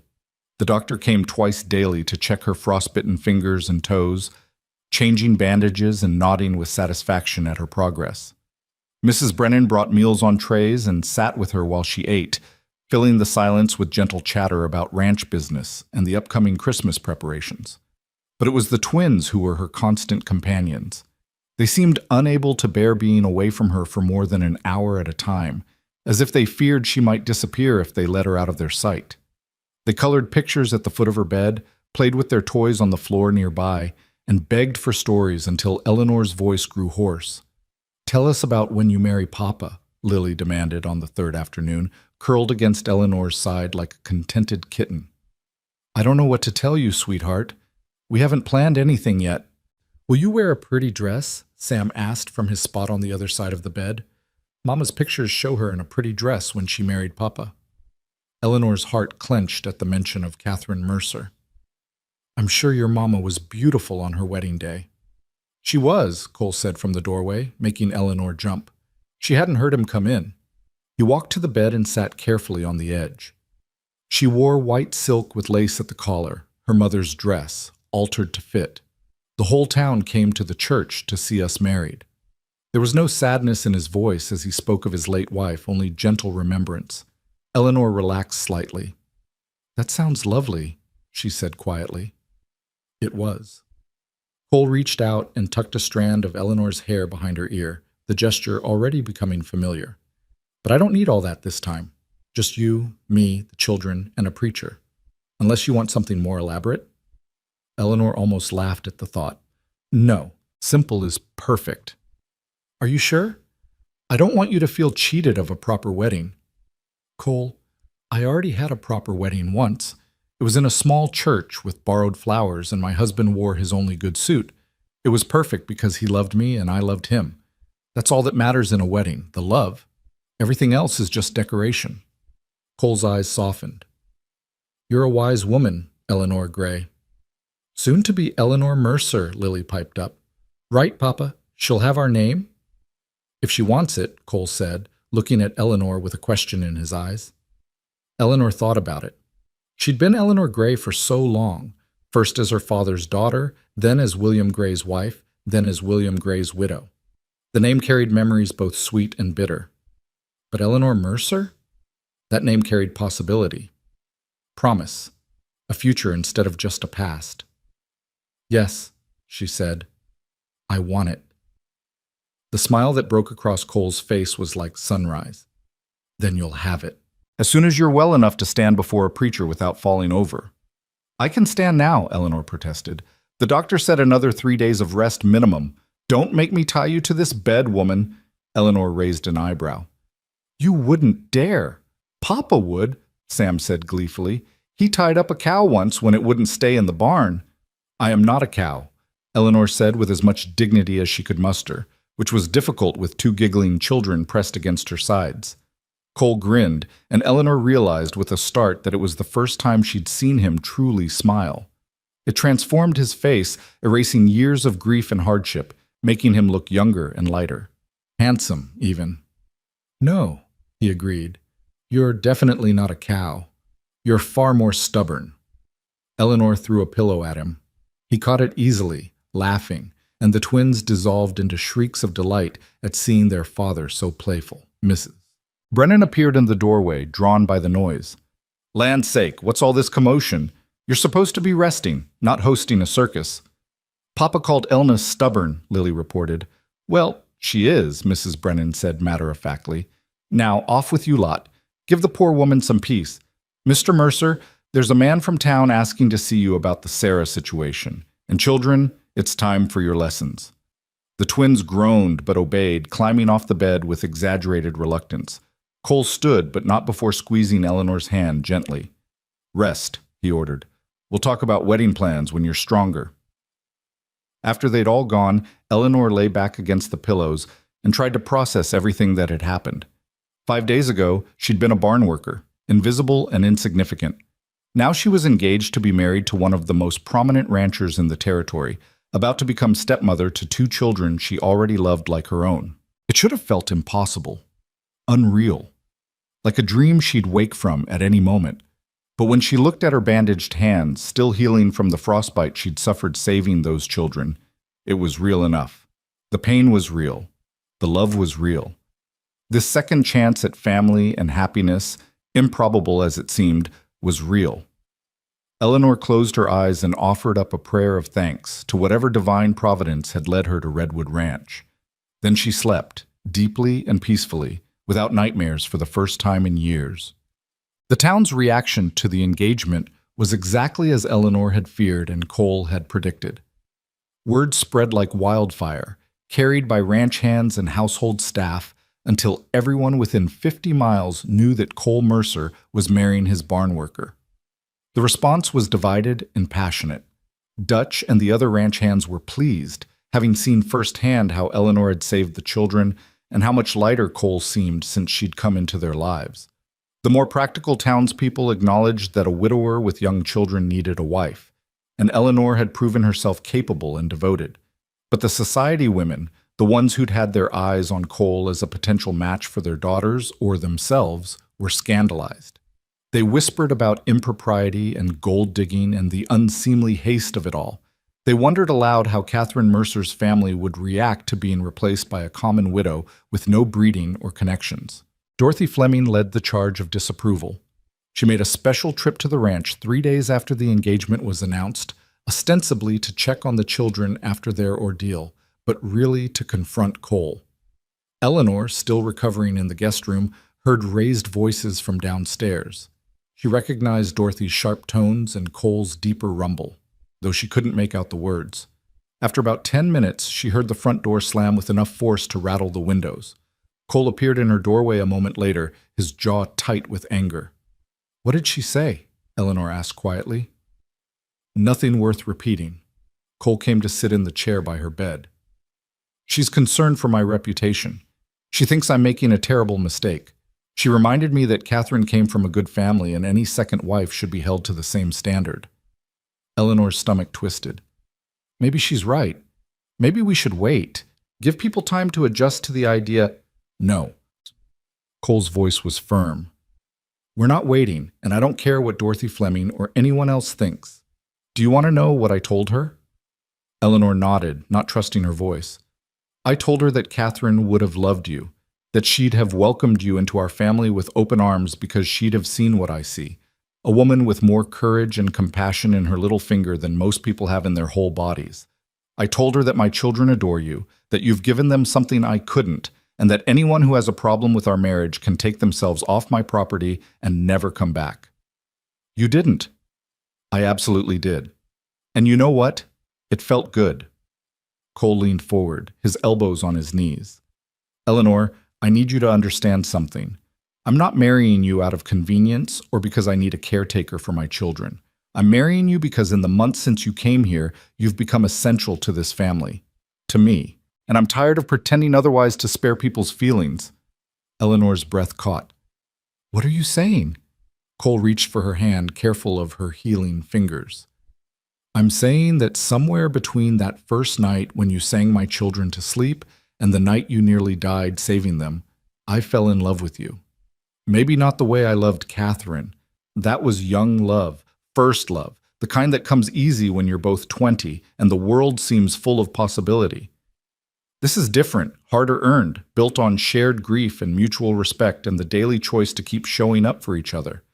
But it's real, Eleanor, as real as anything I've ever felt." Eleanor stared at him, tears streaming down her face. "I love you too," she whispered. "I've been trying not to, trying to tell myself it was just gratitude or the need to belong somewhere. But it's not. It's love. The real, terrifying, wonderful kind." Cole stood and leaned over the bed, cupping her face in his hands.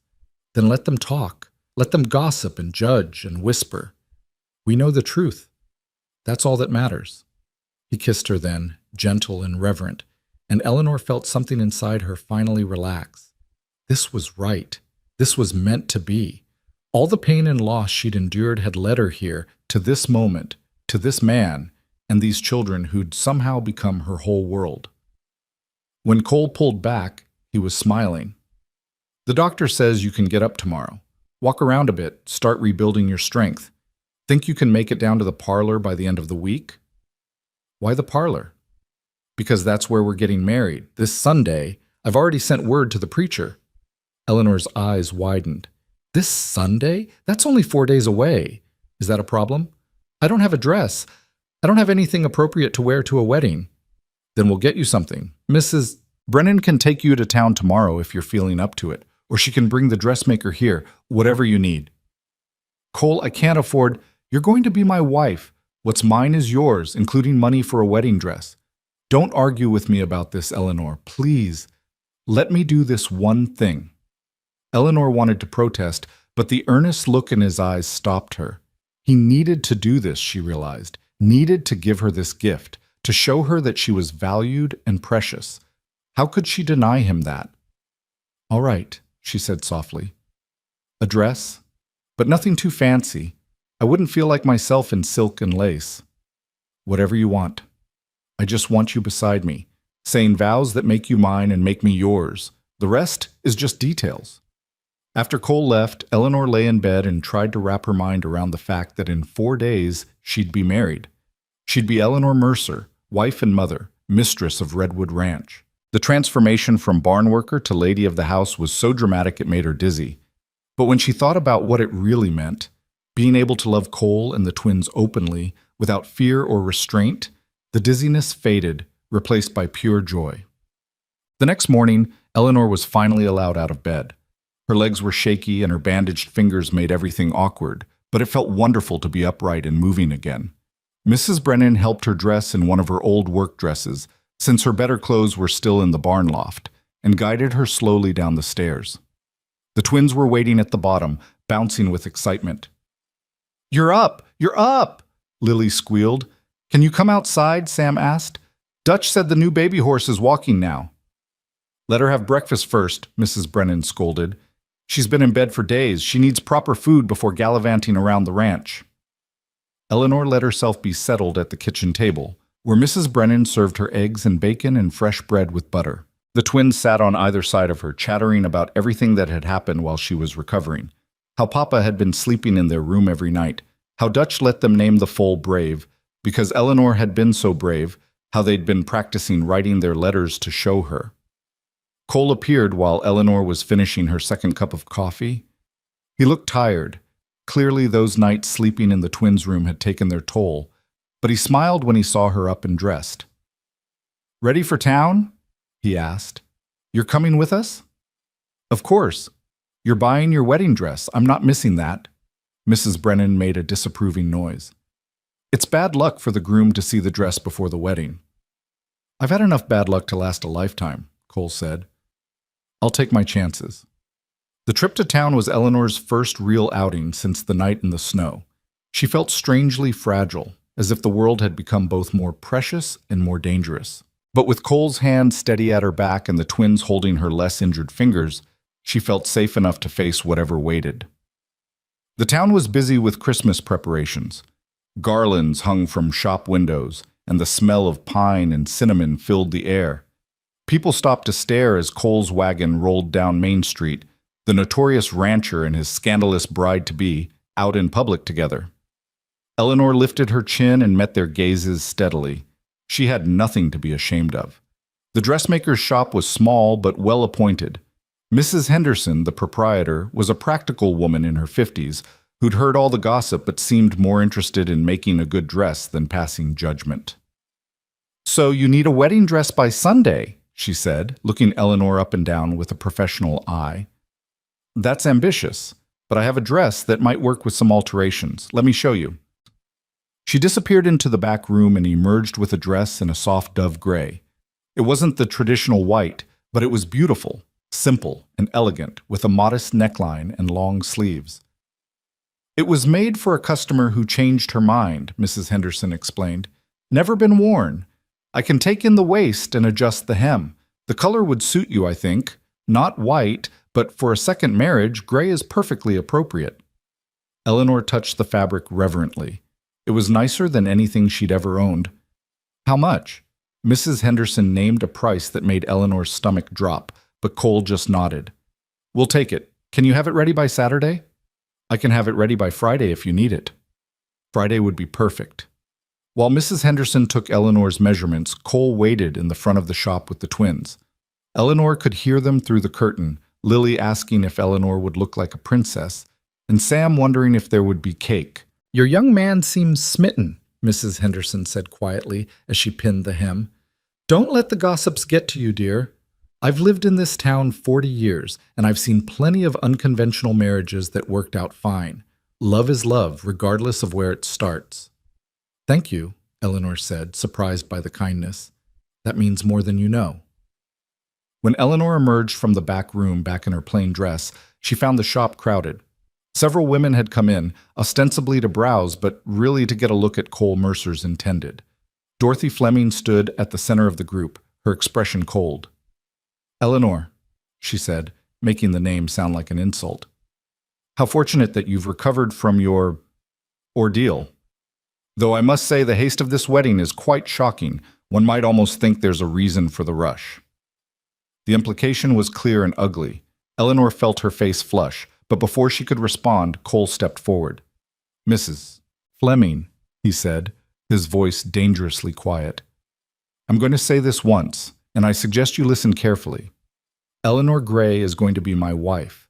She's going to be the mother of my children and the mistress of my household. Any insult to her is an insult to me, and I don't tolerate insults kindly. Do we understand each other?" Dorothy's face went white, then red. You were merely spreading vicious gossip and making unfounded accusations, in front of my children, no less." Cole gestured to Lily and Sam, who were watching with wide eyes. "I think you owe Eleanor an apology." The silence in the shop was absolute. Every woman there held her breath, waiting to see what Dorothy would do. Finally, she inclined her head stiffly. "My apologies if I caused offense. I wish you both happiness." The word happiness sounded like she was wishing them plague, but it was something. Cole nodded curtly and ushered Eleanor and the twins out of the shop. Once they were back in the wagon, Eleanor let out a shaky breath. "You didn't have to do that. You've made an enemy of one of the most influential women in town." "I already had an enemy in her. At least now she knows where I stand." Cole took Eleanor's hand. "I meant what I said in there. Any insult to you is an insult to me. I won't stand for it, from Dorothy Fleming or anyone else." Eleanor squeezed his hand, love and gratitude welling up so strong she could barely breathe. "What did I do to deserve you?" "You ran into a blizzard to save my children. I think that more than earns you a man willing to stand up to gossipy society women." The twins giggled from the back of the wagon, and even Eleanor had to smile. Maybe this marriage was unconventional. Maybe people would talk. But with Cole beside her and these children calling her name with such love and trust, she found she didn't care anymore. Let them talk. She had everything that mattered right here. The next 3 days passed in a whirlwind of preparation. Mrs. Brennan threw herself into organizing the wedding with surprising enthusiasm, recruiting the ranch hands to help clean the parlor and dining room until they gleamed. The cook prepared a feast for after the ceremony: roasted chicken, fresh bread, winter vegetables, and a cake with white frosting that the twins kept trying to sneak tastes of. Eleanor moved her meager belongings from the barn loft to a proper bedroom. Not Cole's bedroom, not yet, but one of the guest rooms near the twins' nursery. It felt strange to sleep in a real bed again, to have a wardrobe for her clothes instead of a trunk, to look out windows at the ranch from inside the house instead of from the barn. Dutch helped make the transition easier. "You earned this," he said simply when he brought up the last of her things. "Don't let anyone make you feel otherwise. You're good people, Eleanor. The best I've seen in a long time." Eleanor hugged him impulsively. "Thank you for being kind to me from the beginning. You didn't have to be." "Sure I did. It's what decent people do." He patted her shoulder awkwardly. "Now, about this wedding. I don't suppose you have anyone to give you away?" Eleanor's throat tightened. "No. My father's been dead for years, and I have no brothers." "Then I'd be honored to do it, if you'll have me. Been working for the Mercer family for 20 years. Feels right to be part of this new chapter." Eleanor's eyes filled with tears. "I'd like that very much." The twins were involved in every aspect of the preparations, their excitement infectious. Lily picked wildflowers that Mrs. Brennan somehow kept alive in vases despite the December cold. Sam practiced walking very slowly and carefully, since he'd been designated ring bearer.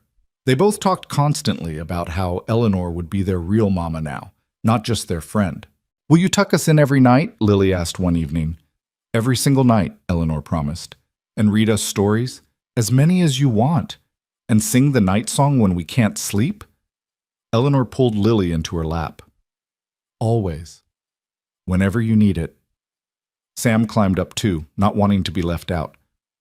"Papa says you're going to love us forever now. Is that true?"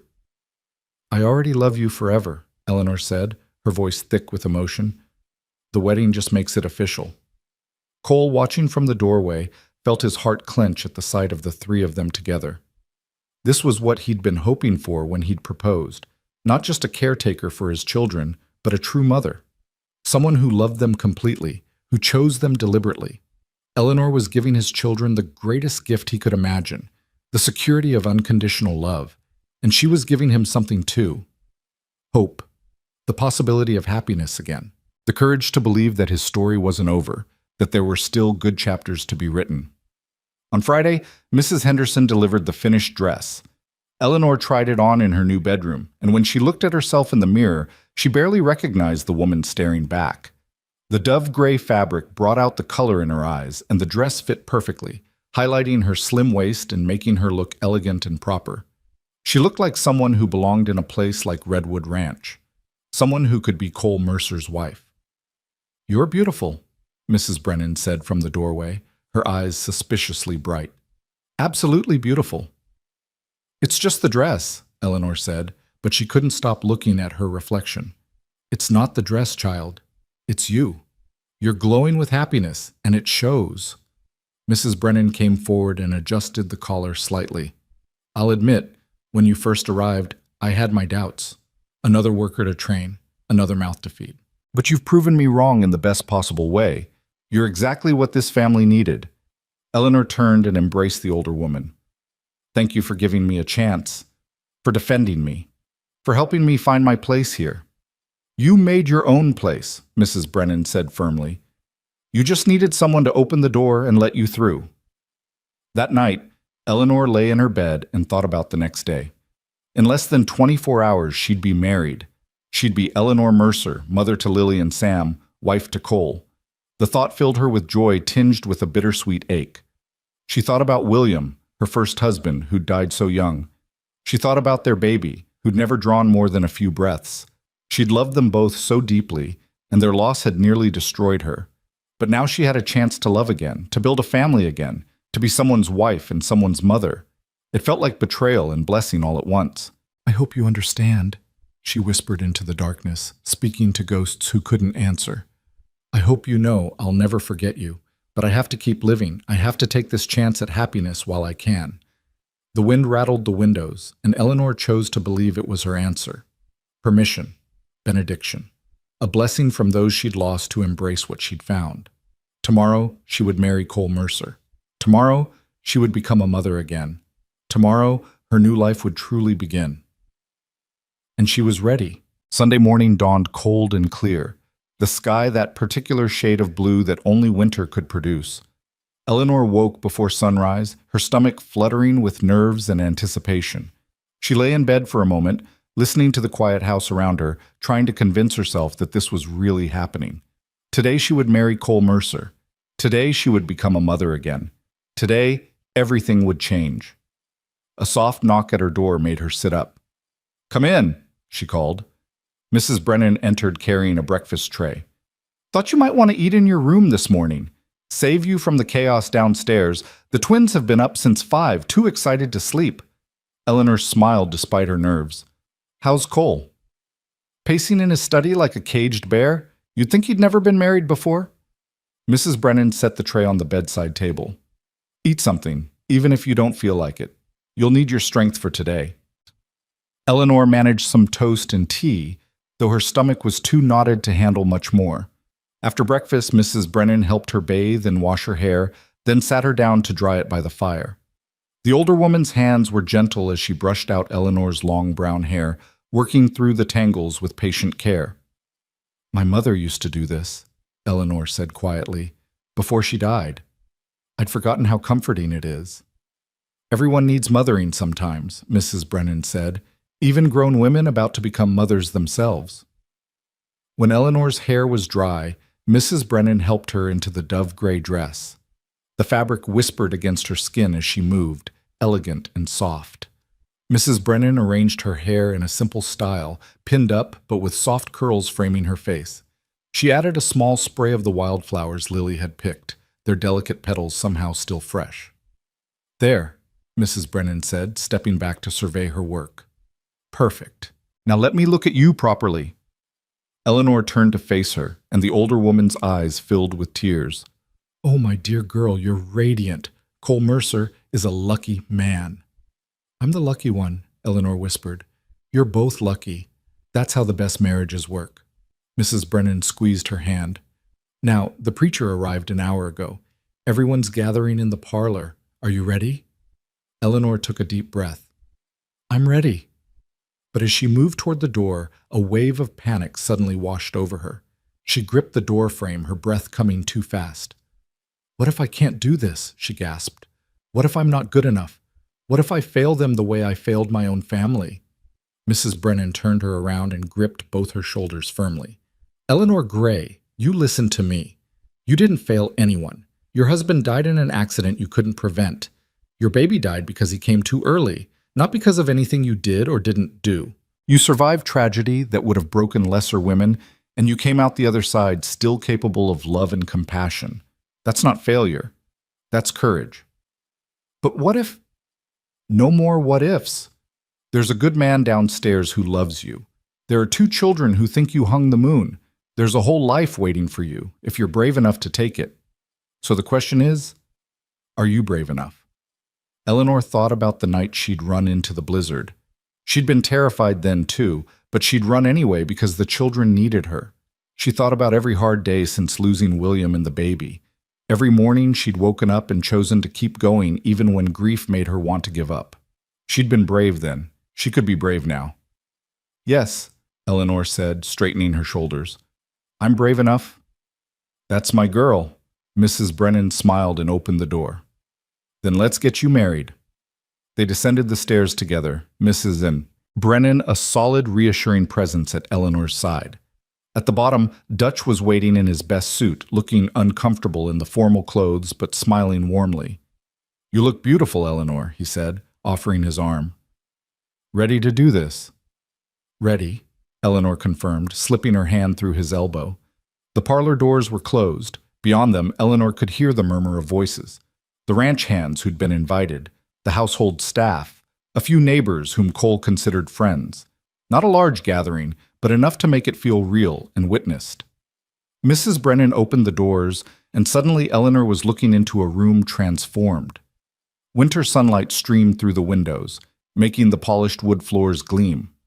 More of Lily's wildflowers decorated every surface, their bright colors cheerful against the winter backdrop. The furniture had been pushed to the sides, creating an aisle down the center of the room, and at the end of that aisle stood Cole. He was wearing a black suit Eleanor had never seen before, his hair neatly combed, his jaw freshly shaved. But it was his expression that stole her breath, wonder and love and relief all mixed together, as if he'd been half afraid she wouldn't appear. Beside him stood the twins, dressed in their Sunday best. Lily wore a pink dress with ribbons, and Sam was in a little suit that made him look impossibly grown up. They were both bouncing with barely contained excitement. The preacher, an elderly man with kind eyes, smiled at Eleanor as she entered. "Shall we begin?" Dutch walked Eleanor down the makeshift aisle. It was only about 15 steps, but it felt like both the longest and shortest walk of her life. Every person in the room watched her pass, some with approval, some with curiosity, all with witness to this unlikely union. When they reached Cole, Dutch placed Eleanor's hand in Cole's and stepped back. Cole's fingers closed around hers, warm and steady, and Eleanor felt the last of her panic dissolve. "Hi," Cole said softly, just for her. "Hi," Eleanor whispered back. The preacher cleared his throat. "Dearly beloved, we are gathered here today to join this man and this woman in holy matrimony. Marriage is not to be entered into lightly, but reverently, deliberately, and in the knowledge that love is both a feeling and a choice that must be made new each day." Eleanor barely heard the traditional words of the ceremony. She was too focused on Cole's face, on the way he looked at her like she was something precious and miraculous. His thumb traced circles on the back of her hand, a small gesture of comfort and connection. Cole Mercer, the preacher said, do you take this woman to be your lawfully wedded wife, to have and to hold from this day forward, for better or worse, for richer or poorer, in sickness and in health, to love and to cherish, till death do you part? I do, Cole said, his voice clear and certain. Absolutely I do. Eleanor Gray, do you take this man to be your lawfully wedded husband, to have and to hold from this day forward, for better or worse, for richer or poorer, in sickness and in health, to love and to cherish, till death do you part? Eleanor looked at Cole, then at the twins standing beside him, then at the gathered witnesses who represented her new community. She thought about the woman she'd been when she arrived at Redwood Ranch, broken, desperate, barely surviving. And she thought about the woman she was now, healed enough to love again, strong enough to build a new family, brave enough to say yes to a future she never thought she'd have. I do, she said, her voice steady and sure. The rings, please. Sam stepped forward importantly, carrying a small cushion with 2 gold bands. His tongue poked out in concentration as he walked, determined not to drop them. When he reached the preacher, he held up the cushion with such solemnity that several people in the room had to hide smiles. Thank you, young man, the preacher said, taking the rings. Cole, place this ring on Eleanor's finger and repeat after me. With this ring, I thee wed. Cole took Eleanor's hand, his fingers trembling slightly as he slid the gold band onto her finger. With this ring, I thee wed, he repeated. Then, going off script, he added quietly, Thank you for saving us, all of us. Eleanor's eyes filled with tears as she took the second ring and slid it onto Cole's finger. With this ring, I thee wed, she said. Then, matching his improvisation, Thank you for giving me a home. The preacher smiled. Then by the power vested in me by the territory of Wyoming and by God Almighty, I now pronounce you husband and wife. Cole, you may kiss your bride. Cole cupped Eleanor's face in his hands, his touch infinitely gentle, and kissed her. It was soft and sweet and full of promise, not the passionate kiss of young lovers, but something deeper and more enduring, a kiss that acknowledged everything they'd both lost and everything they were choosing to build together. When they broke apart, the room erupted in applause. The twins rushed forward, throwing their arms around both adults in an enthusiastic group hug that nearly knocked everyone over. Mama! Lily cried, the word bursting out of her with pure joy. You're our mama now, for real! Eleanor's heart cracked wide open at hearing that word applied to her. She dropped to her knees, heedless of her beautiful dress, and gathered both children close. Yes, she whispered fiercely. I'm your mama now. For real. And always. Sam pulled back just enough to look at her seriously. You won't leave? Even when things get hard? Eleanor understood the fear behind that question. These children had lost their mother once already. They needed to know she wouldn't abandon them. I won't leave, she promised, looking him straight in the eyes. Not ever. You're stuck with me now, both of you. Good, Sam said, satisfied, and burrowed back into the hug. Cole crouched down beside them, and for a moment the 4 of them stayed there in a tight circle, a family newly made but already complete. Eleanor could hear people moving around them, preparing for the celebration meal, but she didn't care. This moment, this perfect, precious moment, was all that mattered. Finally, Dutch's voice broke through gently. All right, you lot, there's food getting cold and a cake that certain small people have been eyeing all morning. Maybe we should celebrate properly? They moved to the dining room, where the table was laden with more food than Eleanor had seen since she didn't know when. The ranch hands and household staff mingled, united in their genuine happiness for the newlyweds. Even the neighbors who'd come seemed won over by the obvious love between Cole and Eleanor. Eleanor found herself seated at the head of the table, Cole beside her, the twins on her other side. It felt surreal. Just months ago, she'd been eating alone in the barn loft, and now she was the lady of the house, surrounded by people celebrating her marriage. During the meal, Dutch stood and tapped his glass for attention. "I'd like to make a toast," he announced. "I've known Cole Mercer since he was knee-high to a grasshopper. Watched him grow up, take over this ranch, marry his first wife, and become a father. When Catherine died, I thought that might be the end of him. Thought the grief might swallow him whole." Cole's hand found Eleanor's under the table, squeezing gently. "But then this woman showed up," Dutch continued, gesturing to Eleanor. "Hired to work in the barn, nothing more. And somehow, through grace or fate or simple human decency, she became the heart this family needed. She gave those children their laughter back. She gave Cole his hope back. And she nearly died protecting them all. That's not just a worker. That's not just a convenience. That's family. That's love. So here's to Cole and Eleanor. May they have many happy years together, and may they always remember that the best families aren't always the ones we're born into, but the ones we choose." "Hear, hear," the room chorused, raising their glasses. Eleanor blinked back tears as she raised her own glass. The toast was simple but perfect, acknowledging both the unconventional nature of their union and the genuine love at its foundation. After the meal, there was cake, white frosting with yellow cake inside, decorated with more of Lily's wildflowers. The twins insisted on helping Eleanor and Cole cut the first slice together, their small hands pressed over the adults' hands on the knife. "This is the best day ever," Lily declared, her face covered in frosting. "The very best," Sam agreed, equally messy. As the afternoon wore on, people began to leave, offering congratulations and well wishes as they departed. The ranch hands returned to their work, the neighbors climbed into their wagons, until finally it was just the family, Cole and Eleanor and the twins and Mrs. Brennan, left in the house. "I should give you some privacy," Mrs. Brennan said tactfully.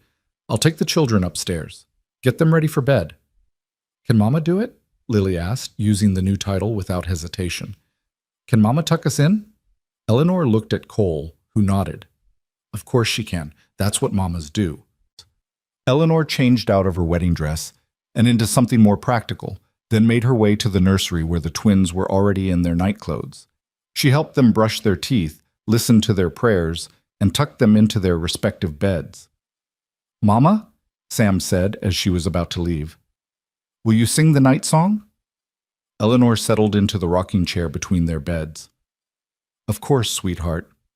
She began to sing the lullaby that had brought them together that first night, and as she sang, she watched their eyelids grow heavy, their breathing slow and even.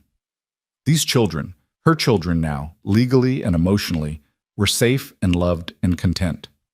When she finished the last verse, both twins were asleep. Eleanor stood carefully and moved to the door, where she found Cole leaning against the frame, watching. "How long have you been standing there?" she whispered. "Long enough," he said softly. "Come with me. There's something I want to show you." He led her down the hall to the master bedroom, his bedroom, which Eleanor had never entered before. It was a large room, simply furnished but comfortable, with a massive bed and windows that looked out over the ranch. "This is our room now," Cole said. "If you want it to be. I know some couples maintain separate bedrooms, and if you'd prefer that, I understand. But I'd like to share this space with you, share my life with you, in every way." Eleanor looked around the room, seeing traces of Cole everywhere. His books on the nightstand, his clothes in the wardrobe, his personal items on the dresser. It was intimate and intimidating and exactly what she wanted. "I'd like that," she said. "But Cole, I need to tell you something first." He turned to her, concern crossing his face. "What is it?" Eleanor took a deep breath. "I know you said you loved me, and I believe you. But I also know you loved Catherine first. And I need you to know that I'm not trying to replace her or make you forget her. She was the twins' mother, your first wife, and she'll always be part of this family's story. I don't resent that. I want to make sure we're clear about that." Cole crossed the room and took both her hands. "Eleanor, you're not replacing Catherine. You're writing a new chapter. And yes, I loved her. I'll always love her memory. But what I feel for you is different and equally real. You're not second best or a consolation prize. You're the woman who taught me that my heart could work again, that I could love again. That's a gift I can never repay." "You don't have to repay it," Eleanor said. "Just love me. Love the children. Build this life with me. That's all I need. Cole pulled her close, wrapping his arms around her. Eleanor rested her head against his chest, listening to the steady beat of his heart. This was real. This was hers. This man, these children, this home, all of it was hers now. They stood there for a long moment, holding each other before Cole spoke again. I should warn you, I snore sometimes, and I'm terrible about leaving my boots in the middle of the floor, and I have nightmares occasionally about losing the ranch, or the cattle dying, or... Eleanor put a finger to his lips. Cole, I don't need you to be perfect. I just need you to be here. I can do that, he promised. I'm very good at being here. They talked late into the night, lying in bed together, sharing the small details of their lives that they hadn't had time to share before. Cole told her about growing up on the ranch, about his parents, about his dreams for expanding the operation. Eleanor told him about her childhood on the farm, about William, about the baby she'd lost, and how it had nearly destroyed her. I'm so sorry you went through that alone, Cole said, pulling her closer. I'm not alone anymore, Eleanor replied. That's what matters. Eventually, exhaustion claimed them both. Eleanor drifted off to sleep in her husband's arms, in their bed, in their home. For the first time in years, she felt completely safe. She was woken hours later by small footsteps in the hallway. The door creaked open, and Sam's voice whispered, Mama, I had a bad dream. Eleanor sat up immediately. Come here, sweetheart. Sam padded over to the bed, and Cole helped lift him up. The little boy crawled between them, burrowing into the warmth. What was the dream about? Eleanor asked softly. You left. You went away like our first mama. Eleanor's heart clenched. I'm right here, Sam. I'm not going anywhere. Promise? I promise. A moment later, the door opened again and Lily appeared, apparently unwilling to be left out. If Sam gets to sleep in here, so do I. Cole chuckled and pulled her up too. All right then. Family pile it is. The four of them squeezed into the big bed together, the twins in the middle, Cole and Eleanor on either side. It wasn't how most people spent their wedding night, Eleanor thought with amusement, but it was perfect for them. This is nice, Lily murmured, already half asleep again. Very nice, Sam agreed. Cole reached across the children to take Eleanor's hand. In the darkness, she could see him smiling. Welcome to married life, he whispered. Wouldn't have it any other way, Eleanor whispered back. Winter gave way to spring, and spring to summer. Eleanor settled into her role as wife and mother with a sense of rightness she'd never expected to feel again. She learned the rhythms of running a ranch household, working alongside Mrs. Brennan to manage everything from meals to linens to the endless stream of repairs and maintenance that a place like Redwood Ranch required. The twins flourished under her care, growing taller and more confident with each passing month. Lily discovered a love of reading, and Eleanor spent hours with her, teaching her letters and words. Sam proved to have a gift with animals, following Dutch around the barn and learning everything the old foreman would teach him. The gossip about Eleanor's marriage to Cole gradually faded, replaced by newer scandals and dramas. Even Dorothy Fleming eventually softened, if not to friendship, then at least to grudging acceptance. Eleanor had proven herself not through grand gestures, but through the quiet, daily work of loving her family and contributing to her community. But the real change came in the fall, nearly a year after the wedding, when Eleanor realized she was pregnant. She'd been so certain she could never have another child after losing her son. The midwife had warned her that women who lost babies born too early often couldn't carry again. Eleanor had made her peace with that, grateful for the stepchildren she'd been given. So when she missed her monthly courses and began feeling sick in the mornings, she barely dared to hope. The doctor confirmed it on a Tuesday afternoon. About 3 months along, I'd say. Due sometime in late March or early April. Eleanor sat in his office, her hands pressed to her still flat stomach, tears streaming down her face. Are you all right, Mrs. Mercer? The doctor asked, concerned. I'm perfect, Eleanor managed. I just never thought this could happen again. Well, it is happening. You're healthy and strong, and I see no reason this pregnancy shouldn't go smoothly, but you'll need to take care of yourself. No heavy lifting, plenty of rest, good food. Eleanor nodded, barely hearing him. She was going to have a baby, Cole's baby. a sibling for Lily and Sam, a living, breathing testament to the fact that second chances were real. She drove home in a daze, her mind spinning with the news. How would Cole react? Would he be happy, worried? They'd never discussed having more children. It had seemed like something that might never happen. When she reached the ranch, she found Cole in the barn, checking on a mare who'd been sick. He looked up when she entered, and his smile faded when he saw her face. "What's wrong?" he asked immediately, coming to her side. "What did the doctor say? Are you ill?" "No," Eleanor said, her voice shaking. "No, I'm not ill. I'm pregnant." Cole froze, his eyes wide.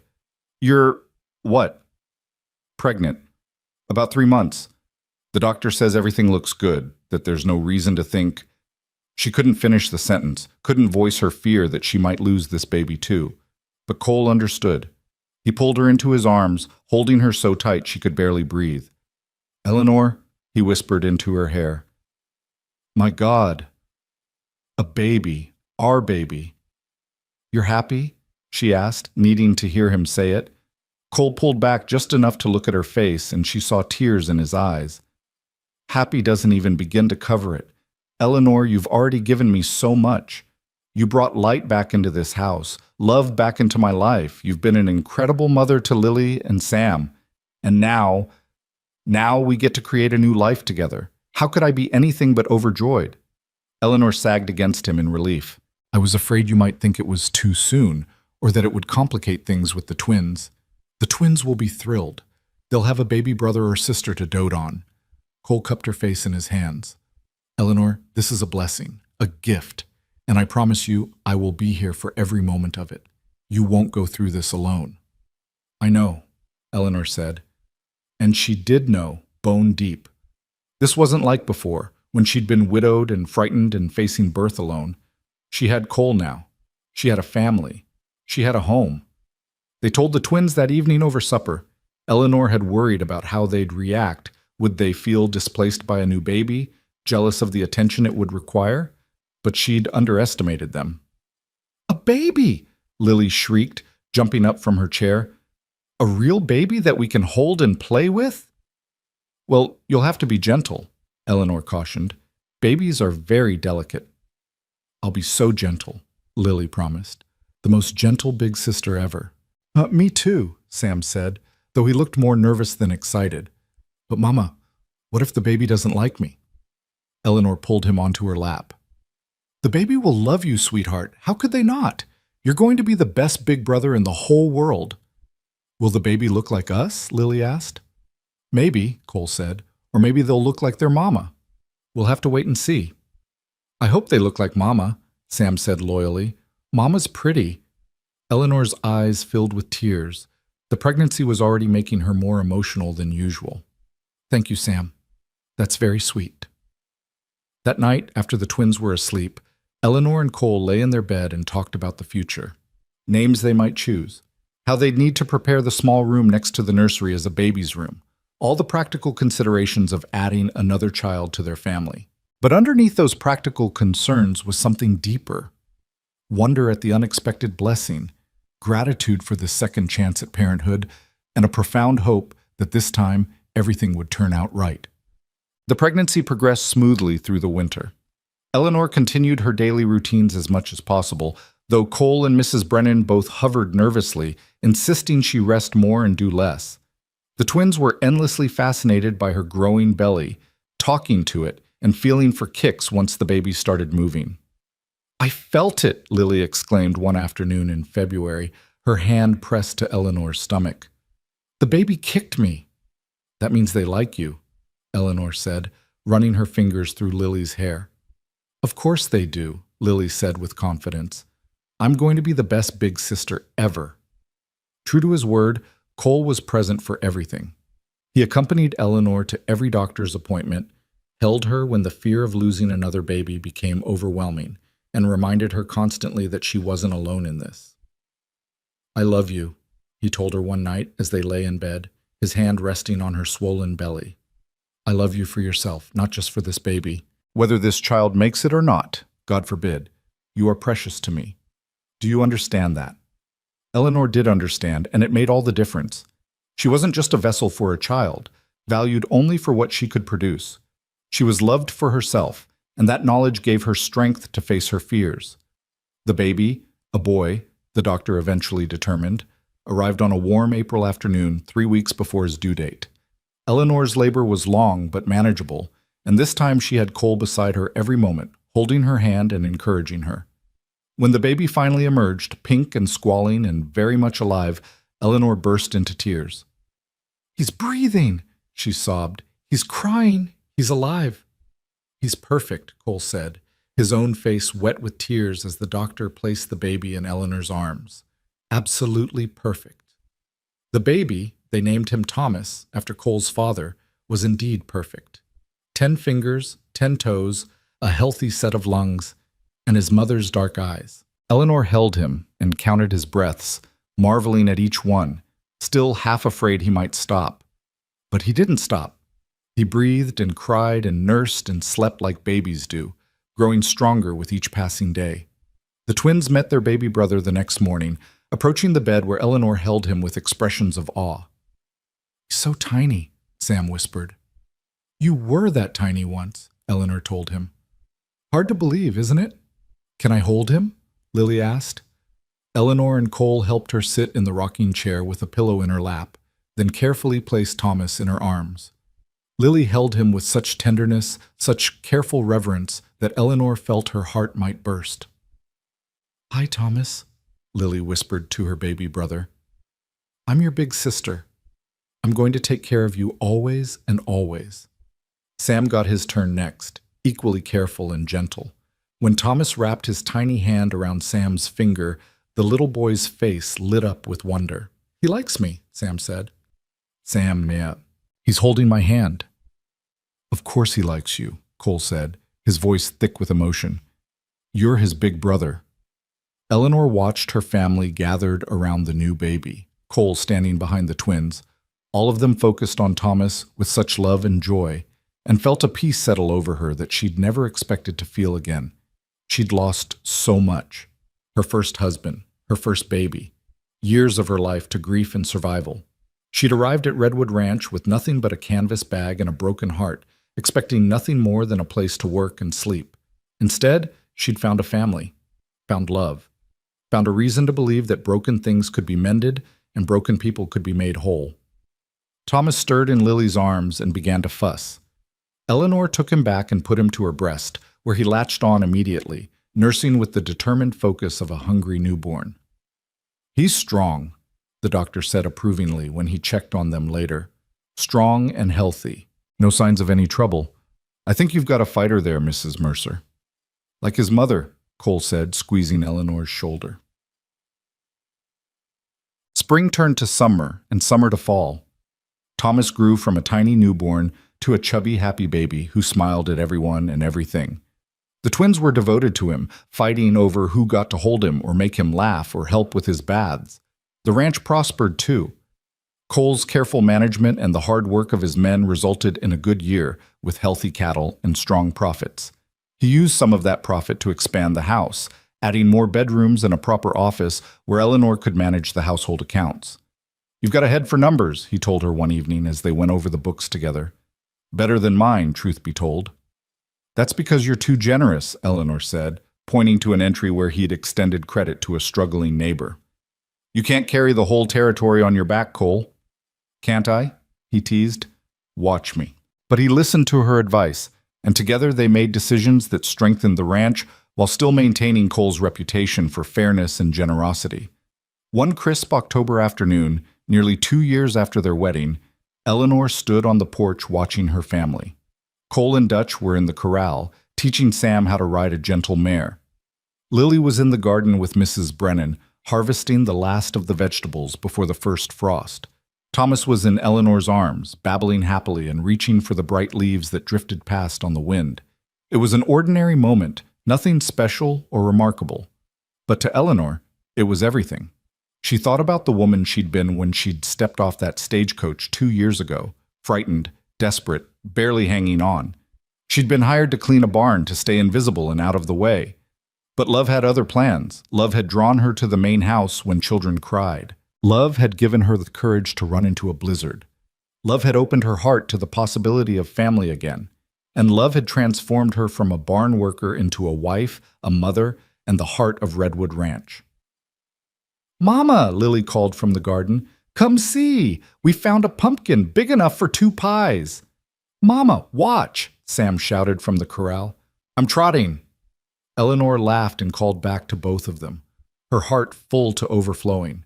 Thomas grabbed a fistful of her hair and tugged, making her wince and laugh at the same time. Cole caught her eye from across the yard and smiled. That smile that was just for her, that said without words how grateful he was for everything she'd brought into his life. Eleanor smiled back, bouncing Thomas gently to keep him entertained. This was her life now. These were her people. This was her home. She'd been hired just to clean the barn, true enough, but she'd ended up cleaning the grief from a wounded family's hearts, including her own. She'd swept away the cobwebs of sorrow and let light back in.